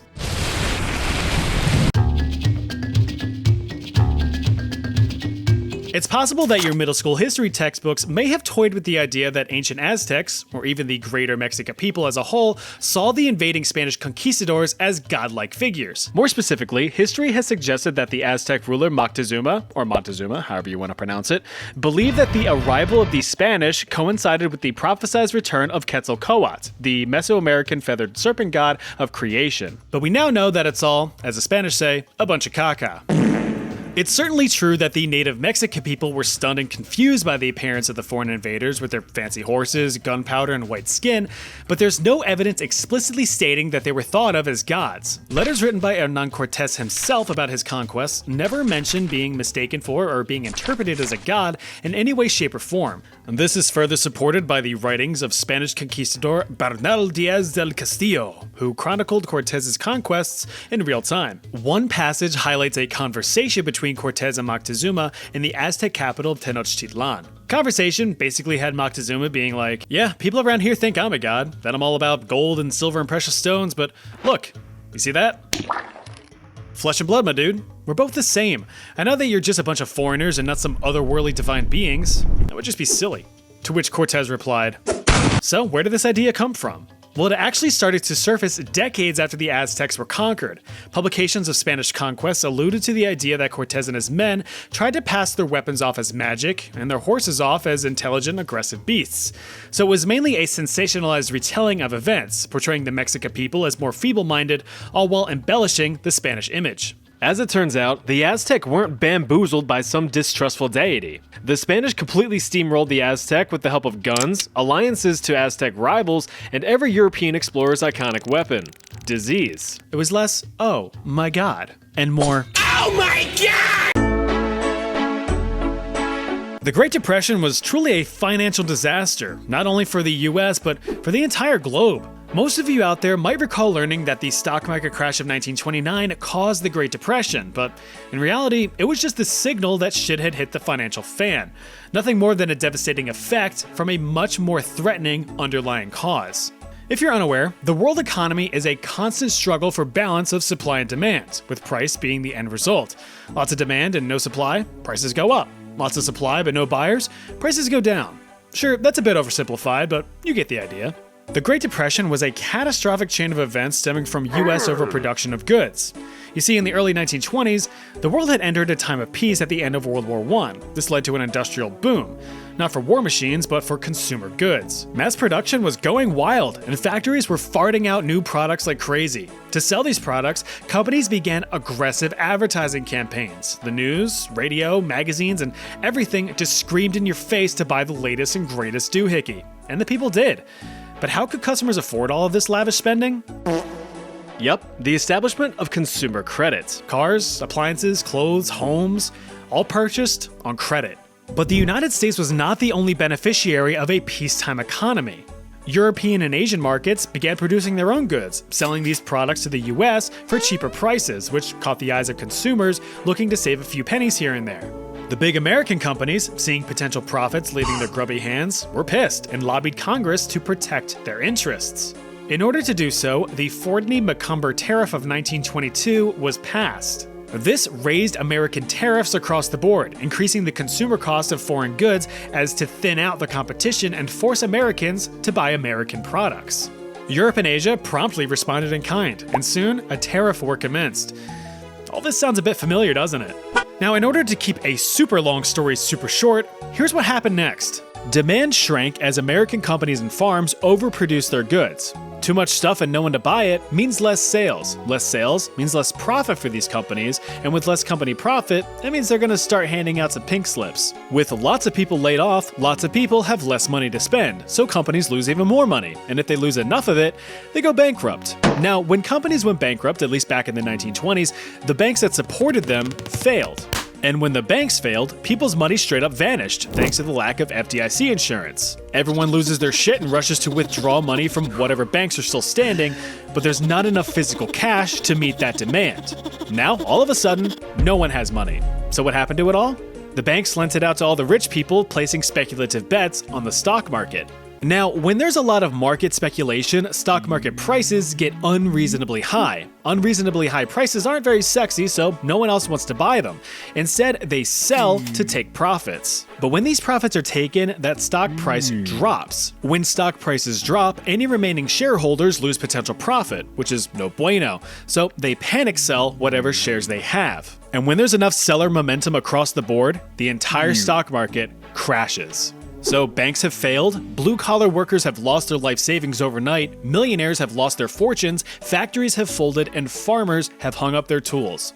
Not only did this cripple the United States, but the entirety of global trade. The United States could not meet critical export demands, and foreign economies selling raw materials such as sugar, rubber, and lumber lost their biggest customer, and thus most of their money, impacting their economies. The Great Depression was without doubt one of the worst economic disasters of the modern age.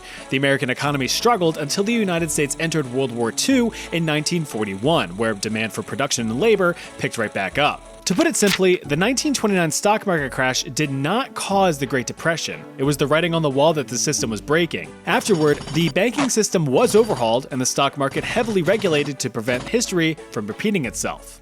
And we'll see how that goes. Human sacrifice is a noble tradition that has been going on since the dawn of civilization. Whether it's to make your king happy, appease the gods, or just a creative way of getting rid of an annoying neighbor, you can bet that a classic heart-stealing, skull-splitting sacrifice will get the job done. So let's take a look at how different societies used to willingly depopulate themselves for the greater good. Imagine you spend most, if not all of your life serving one guy, the Pharaoh. Well, one day he just keels over from choking on a scarab and you say to yourself, oh thank gods, your years of servitude are over.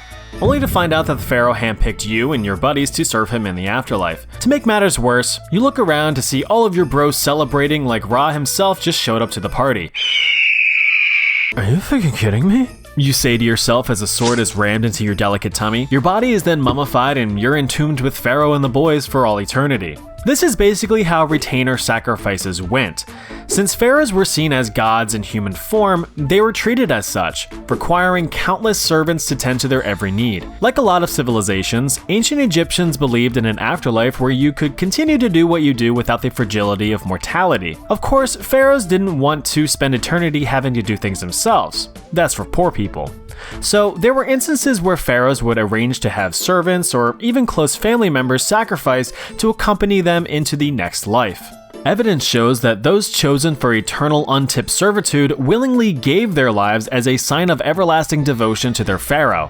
Dumbasses. Examination of the bodies showed no signs of struggle or trauma, suggesting that they most likely cast themselves into the shadow realm sipping on an arsenic brewski. Retainer sacrifices were rare, and some of the only evidence of its practice dates back to the first dynasty of Egypt around 3000 BC, but it has also been seen in other ancient cultures like Sumerians and Chinese, though the practice seemed to have faded in popularity as time went on. My guess is the pool for volunteers dried up once they realized they could just be like, yeah, sure Pharaoh, we'll be right behind you. Wink. Imagine you take the time to build a nice bridge to cross a pesky river. That's a nice bridge right there. But it suddenly gets washed away by a rush of water because rivers, am I right?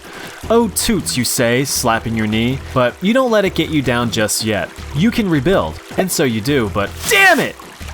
Looks like something really doesn't want you building a bridge there. The gods? A nature spirit? Poor structural integrity from a lack of engineering experience? Whatever the case, you're left with no choice.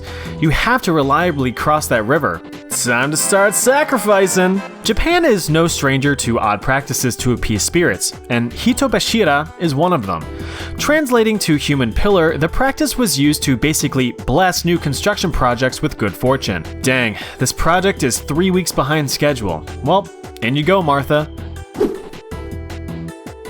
Sir, the budgets have just been coincidentally increased. It's a miracle! It was a common belief that disturbing the earth for means of construction would piss off the local spirits around the land, cursing the structure to an untimely demise. Well, that's not so great for the portfolio's ROI, so builders needed some insurance that their castles and bridges were going to at least have a few centuries of durability against some spooky specters.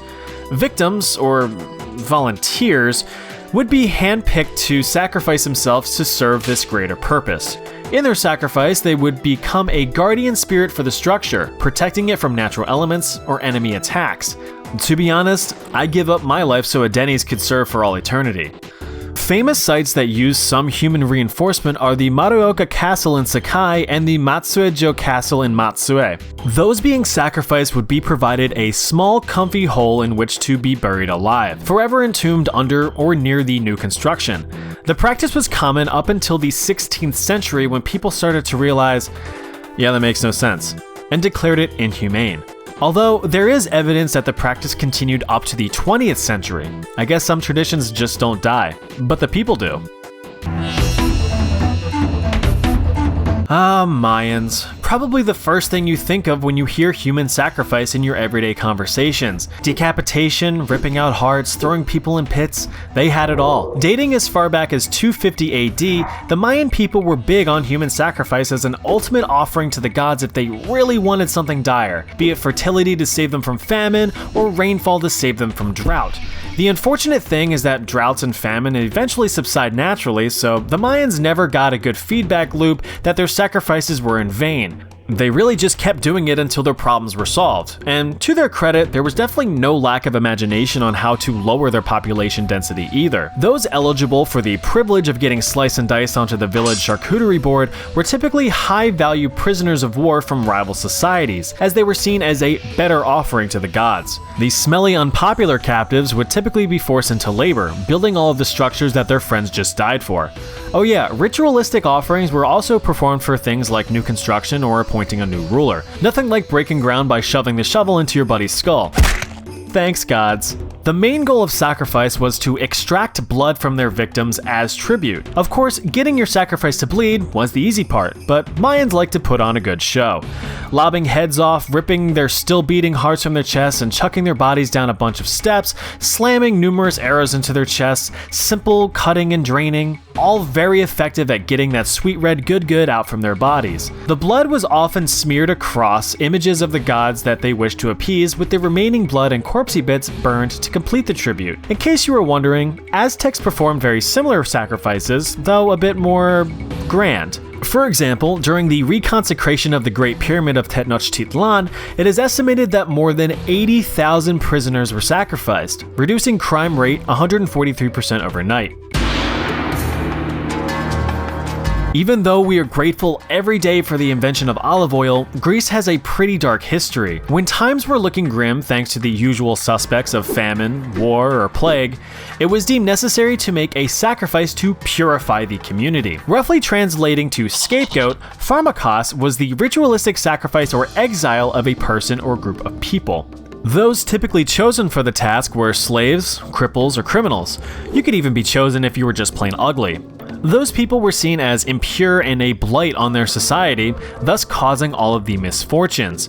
Tomatoes not growing right? Just blame Nasty Nick down the road. Yeah, he's guilty. The ritual can go one of two ways. Either the victim is completely sacrificed, or is just exiled. Typically, full-on sacrifice was reserved for the worst of criminals, where they could just be thrown off a cliff into the sea or burned on a pyre. Although it has to be said that many modern history dorks say this probably never happened, so who knows? There are stories from Athens that each year during a harvest festival called Thargelia, the ugliest man and woman would be well fed and paraded through the city. This is nice. but then they would just get absolutely demolished with sticks and branches and kicked out of the city. Well, that's what you get for ruining my tomatoes. Marriage can be one of the happiest moments in a person's life. You dedicate the rest of your life ensuring prosperity, safety, and care for your partner. But what happens once till death do you part becomes reality? Why, you sacrifice yourself, of course. Back around 320 AD, Hindu women would often opt into the practice of sati, in which they would sacrifice themselves to the funeral pyre of their recently deceased husbands. This was seen as an ultimate sacrifice and a sign of utmost devotion as they would follow their loved ones into the spirit world. The grieving widows would either softly lay next to their dearly departed or 720 laser flip their way onto the funeral pyre as it burned, which was pretty metal. As time went on, women became a little bit more reluctant to just throwing themselves willy-nilly into fire because, maybe they wanted to live instead? But thanks to good old societal pressures, these women were more or less forced to the flame. Widows who had no children were seen as nothing but a burden on society since they could not remarry and therefore had no further use. According to a website I found when researching this, the practice of sati was highest between the 15th and 18th centuries, with as many as 1,000 widows blazing it each year. I mean, I've heard of hot single women in my area, but this is ridiculous. Thankfully, the practice was officially banned in 1829. So there you have it. Societies have gone through a lot of sacrifices throughout history and still do even today. For example, I sacrifice my time making these videos trying to convince you that I'm funny, and you sacrifice your time confirming that I'm not. But hey, that's showbiz, baby. Hey guys, today's topic's all about humanity's greatest achievement. Cheese. And unless you're lactose intolerant through genetic inferiority, there's really nothing like a good slice of cheese to brighten up your day. It comes in all kinds of flavors and textures too, like smooth, salty, and absolute garbage. But have you ever asked yourself, what is cheese? As appetizing as it sounds, cheese is just curdled milk. But which milk? Any milk really, assuming that you have a healthy and legal supply. And once you have your fresh, delicious, hair-free milk, just let it outright spoil. No way, you say, but yes way. Curds and whey. Curds are the gross little floating pieces at the top, and whey is the milk sweat that's left behind. Add in some flavors to your curds and voila, you have cheese. Of course, someone will say that the process is a little bit more complicated than that, and they'd be right, but this is a history video, so that begs the question, where did cheese even come from? Cheese is one of those inventions that was made by accident, like potato chips, Post-its, and you. According to official historic cheese lore, a merchant in ancient Europe or Asia or somewhere in this area, stored milk for his travels in the best container he had at the time, a sheep's stomach. After a day of traveling in a hot desert, something magical happened. Good golly, am I thirsty? Says the merchant, wiping sweat off of his brow. I can't wait to tear into this hot, delicious, refreshing milk.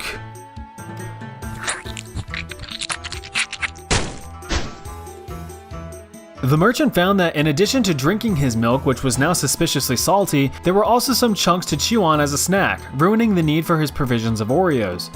It turns out that the sheep's stomach contained rennet, an enzyme that delicately convinced the milk to change from a liquid to a solid. Word of this marvelous chewy milk spread far and wide, making cheese more popular than Jesus, who wouldn't exist for thousands of years. Earliest known evidence of cheese making dates back over 8,000 years in what is now Switzerland. I know, the Swiss making cheese, big shocker, right? But more evidence has been found all across the world, from the country of Africa to the continent of Italy. Since food preservation techniques back then were nothing more than just salting and drying, cheeses were often salty and dry. It would be a long while before cheeses that we know would start popping up. Cheddar was invented around the 1100s, Parmesan in 1597, and Gouda a century later. In today's world, there are over 2,000 types of cheese ranging from white American cheese to edible. Some countries even formed cheese boards, which provides a sort of patent on their cheeses, basically saying, hey, this is my cheese. Go make your own. Just like how champagne can't really be called champagne unless it's from the Champagne region in France, Parmesan or Parmigiano Reggiano can't be called as such unless it's from that particular region in Italy. Lucky for me, I can just pick it up at my local grocery store. Checkmate, Italy. All cheese types can be categorized into a basic system, organizing them based on their moisture content, like some kind of moist meter. First up, you have your fresh cheeses. These are your sloppiest mega wet cheeses like ricotta and mozzarella. Really good for making a nice calzone or some fresh Italian boba tea. Next up are the soft cheeses like Brie and Camembert. These cheeses are generally smooth and creamy and are good as spreads on like bread and stuff. Third are the semi-soft cheeses like Provolone and Munster, which aren't as soft as the soft cheeses, otherwise they would be classified as soft cheeses. These are good for some good ass sandwich making. Fourth, we have the semi-firm cheese, or as I like to call them. Here you can find cheddar, Gouda, or Gruyere. Great for charcuterie parties and Lunchables for the kiddos. Finally, we have the fully erect hard cheeses like Parmesan and Asiago. Perfect for harassing your local Italian restaurant waitress, this grade is great for grating, and are typically your most flavorful cheeses as well as the most pungent. Just like gamers, the smellier it is, the better it is. It should be said that there is also a category of blue cheeses, for distinguished people who love the complex, bold, and sour flavors of actual mold. No matter the type of cheese you choose, culinary nerds will always tell you that you're not pairing it with the right complimentary food or drink in order to earn your first class ticket to Flavortown. Look, if I want to shove a handful of shredded mozzarella down my throat at 2 in the morning, then let me. Don't recommend to me that I wash it down with a 2012 Sauvignon Blanc, because I did that, but it was a beer. Nowadays, cheese is still enjoyed as a staple of modern cuisine all across the world, but mainly in France where it is typically served sliced with fruit or bread after a main course. In the cultural hub that is the United States, we serve it as an appetizer, sliced in a sort of stick shape where it is then breaded and fried, providing key nutrients for us to grow big and strong. Remember that no matter how you slice it, cheese is a delicious addition to any meal, so feel free to eat it to your heart's content, until it fails from all of the excess sodium. History's good as boys. Being a good boy is not limited to any one animal. It could be a dog, a cat, a bat, a rat, or even your 4-year-old little cousin when he isn't kicking your shins. That being said, our first good boy is Gustav. Ever since he was just a little embryo wriggling in his egg, he wanted to serve his country. So when it was time to leave the nest, he decided to enlist in the military, despite parental pressures not to. After some intense training with his new human counterpart, Frederick Jackson of Cosham, Gustav earned his wings and was officially made a service pigeon for the British Royal Air Force during World War II. So which one is yours? Oh, that handsome little pigeon right in the middle there. Ugh, pervert. Early in his career, Gustav was part of the Belgian resistance, carrying messages out of German-occupied Belgium. But since the Germans had previously occupied Belgium for 4 years during World War I, the Belgians knew the drill. Oh honey, it looks like the Germans are back. I'll go get the mallet. After a long, successful run of sending messages in and out of Belgium, Gustav would be assigned his most important role yet. On June 6, 1944, Gustav was aboard an Allied landing ship headed towards the beaches of Normandy. If you know your history, you're familiar with that date being D-Day, when Allied forces decided to penetrate a very German France. Unfortunately, our feathered friend was not well versed in combat, so he was tasked with delivering critical news back to the UK about the mission. Gustav held the message in his little footsie and took wing, 150 whole miles against a 30-mile-an-hour headwind. Bro was flapping. After just over 5 hours of continuous flight, the message was received, being the first official update on D-Day's mission status since the fleet went radio silent to avoid detection. For his service, Gustav was given a Dickin. Yeah, a Dickin Medal for his bravery, which is the animal equivalent of the British Victoria Cross or the US Medal of Honor. Gustav eventually retired from service and lived out the rest of his days with his best friend and former trainer, Fred Jackson. He went to the great nest in the sky as a war hero and an official good boy. By the end of the war, a total of 32 carrier pigeons were awarded a Dickin Medal. For instance, the comically but fashionably named William of Orange, who saved over 2,000 soldiers with a single message carried over 250 miles in just over 4 hours. 10 years after his retirement, he was reportedly a, quote, grandfather of many outstanding racing pigeons. Our next good boy was actually a good girl with a badass name. Meet Sergeant Reckless, a United States Mongolian warhorse during the Korean War. And no, that's not just a funny title like calling a rabbit Captain Puffers. Reckless actually held the rank of Staff Sergeant in the United States Marine Corps. This absolute tank of a warhorse was purchased in 1952 off of a stable boy in Seoul, South Korea for 250 smackers. Apparently, the young fragile boy needed money to buy an artificial leg for his apparently even more fragile sister. Always some kind of Disney Pixar tragic backstory, isn't it? Reckless was taken in by the United States Marine Corps and trained to be a pack horse for a regiment specializing in anti-tank armaments. Not surprisingly, the platoon took to her very quickly, and she was immediately one of the gang, allowed to roam freely amongst the camp and poke her head in around the tents. Do you mind? She was known to eat nearly anything that was available. Chocolate, eggs, beer, the Marines' treasured supply of delicious and nutritious crayons. She even once ate a small pile of poker chips, if you could believe that. Alright fellas, I'm all in. God damn it, I fold. Being a pack horse and all, Reckless's main duty was to carry supplies and ammunition to the battlefront, but she even managed to carry wounded off of the field to safety. And she was a pretty smart girl, learning her supply routes after only a few trips, unlike me who still uses the GPS to make sure I take the same exit that I've taken 50 times before. Recalculating. Idiot. But Reckless's claim to fame came in March of 1953 during the Battle for Outpost Vegas. In a single day, this heroic equine managed to make 51 resupply trips to the front lines solo. No handler needed. Across those trips, she totaled over 9,000 pounds of ammunition over 35 miles of travel. She is the definition of understanding the assignment. She did sustain 2 minor wounds in the battle, but was promoted to corporal shortly after the battle had ended, with another promotion to sergeant after the entire Korean War ended. For her services, she was awarded 2 Purple Hearts, a Marine Corps Good Conduct Medal, and was included in her unit's Presidential Unit Citations, among other military honors. Yeah, nothing could stop this anti-tank warhorse. Next up, Simon. Look at this handsome little man. Now, before you comment, no, this isn't Unsinkable Sam. This is Simon. How do I know? Well, his tag is for the HMS Amethyst, which is the ship that Simon served on, but I'll get to that in a bit. Just know that most of, if not all, stories of Unsinkable Sam mistakenly use Simon's picture instead, with his tag cropped out. It's quite the scandal, and I won't stand for it.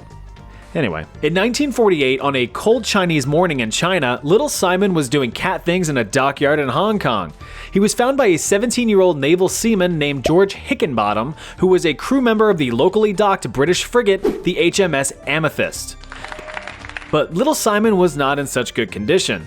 He was estimated to be about a year old at this point and was pretty malnourished. I'm going to keep you and love you forever. Meow. And so, Simon was smuggled onto the ship. However, due to small obvious signs of cat activity, Simon was almost immediately discovered, but was instantly adored by the crew. Because I mean, come on, how could you not? Look at him. It ended up being a solid deal as Simon would hunt rats aboard the vessel, providing him a reliable source of food and ridding the crew of pests. Everything seemed well and good on a mission up the Yangtze River until the incident. Halfway up the river, the Amethyst came under fire from a group of Chinese People's Liberation Army field guns. The little bastards were absolutely relentless. The round struck the captain's quarters where Simon was stationed. He sustained serious wounds but was rushed to the medical bay for treatment. His burns were tended to and shrapnel was removed, but he was not expected to survive. But you should never doubt Simon. The fearless little feline ended up making a full recovery and went straight back to work because them rats got too comfy with him being out of commission for a bit. Simon's KC skyrocketed, along with the crew's morale. Mate's the captain, he's fucking dead. Don't ruin this for us. After the incident, Simon became an instant celebrity, gaining publicity all over the world. For his services, he was granted the Dickon Medal, a Blue Cross Medal, and the Amethyst Campaign Medal. He was even given the rank of Able Sea Cat for his exceptional rat hunting abilities. Little Simon was a huge star. When he was finally able to move to his new home in England, Simon was required to be placed in quarantine per regulations. It was here that Simon tragically contracted a virus and was granted 50% opacity on November 28, 1949 at just 2 years of age.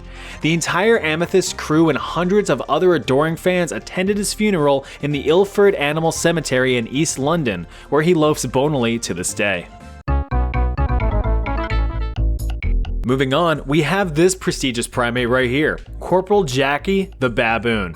His story begins in the 1910s in South Africa when he was found roaming around a farm.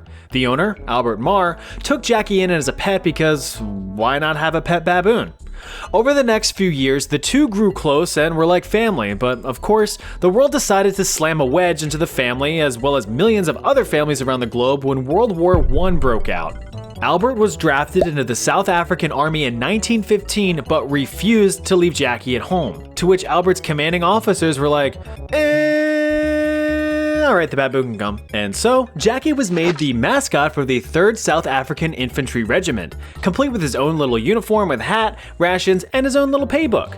To no surprise, he was adored by the regiment. In true soldier fashion, Jackie would salute his superior officers, march with the regiment, eat with his own fork and knife, and would even light other soldiers' cigarettes. He was such a good boy. Outside of just entertainment and morale, Jackie proved to be a valuable asset to the team. His heightened senses allowed him to be alerted to incoming attacks well before human soldiers would be able to. The war did end up taking Jackie and Albert far from home, with one of their first major combat encounters being the Battle of the Somme in 1916 France. Both Jackie and Albert survived quite a few high casualty battles across their tour. While serving in Egypt, Albert was shot in the shoulder, and Jackie stayed with him and tended to his wounds while awaiting medical aid. Jackie, I don't know if I'm gonna make it, buddy. Nonsense, Albert. Despite both him and Albert sustaining wounds, they both survived the war. Jackie was awarded a Medal of Valor for his bravery and was promoted to corporal. Both he and Albert returned home to South Africa. Although Jackie managed to survive years under fire during the war, he ultimately perished in a fire in 1921 at home. But he was still a good boy. Now, unless you're a Hollywood elite, you don't often want to become friends with a natural predator. But the Polish military had a different idea in 1942 during a little-known event called World War II. A Syrian brown bear cub was adopted and given to the 22nd Artillery Supply Company of the Polish military. The troops instantly loved the bear because what else was there to do? They ended up naming him Wojciech, which loosely translates to Happy Warrior because he was a happy boy indeed. The troops raised the cub by feeding it condensed milk from a vodka bottle and then eventually various fruits and syrups. The bear grew attached to the soldiers, copying their every move. When the soldiers slept, he slept. When it was time for a nice morning coffee and cigarette, Wojciech would drink coffee and eat a cigarette. When being saluted, Wojciech would salute back. He was an ideal and loyal companion, despite being a giant fucking bear. After the company was assigned to fight alongside the British during the Italian campaign, the British displayed their signature racism against bears, forbidding Wojciech from being transported with the troops since he wasn't a soldier.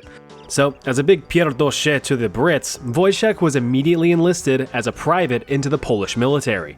Oh, so you can have pigeons but you draw the line at bears? Whatever. Now officially being part of the 22nd Artillery Supply Company, his main job was to transport crates of ammunition to troops, which he was very successful at doing. He would lift large crates of artillery shells onto trucks, a job that normally required the strength of 4 men.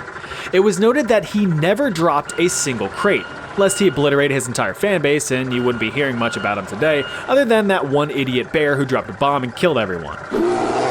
For his work, he was promoted to corporal and became the official symbol of the 22nd Artillery Supply Company. Once World War II peacefully concluded, Wojciech spent the rest of his days in the Edinburgh Zoo in Scotland, where he would be frequently visited by his military pals. Adoring fans would often toss cigarettes for Wojciech to munch on as a treat. He kicked the honeypot 16 years later at the age of 21. At ease, soldier. Although he never received any medals for his service, Wojciech was beloved by many across Europe and is immortalized with several statues across Poland, the UK, and even Italy.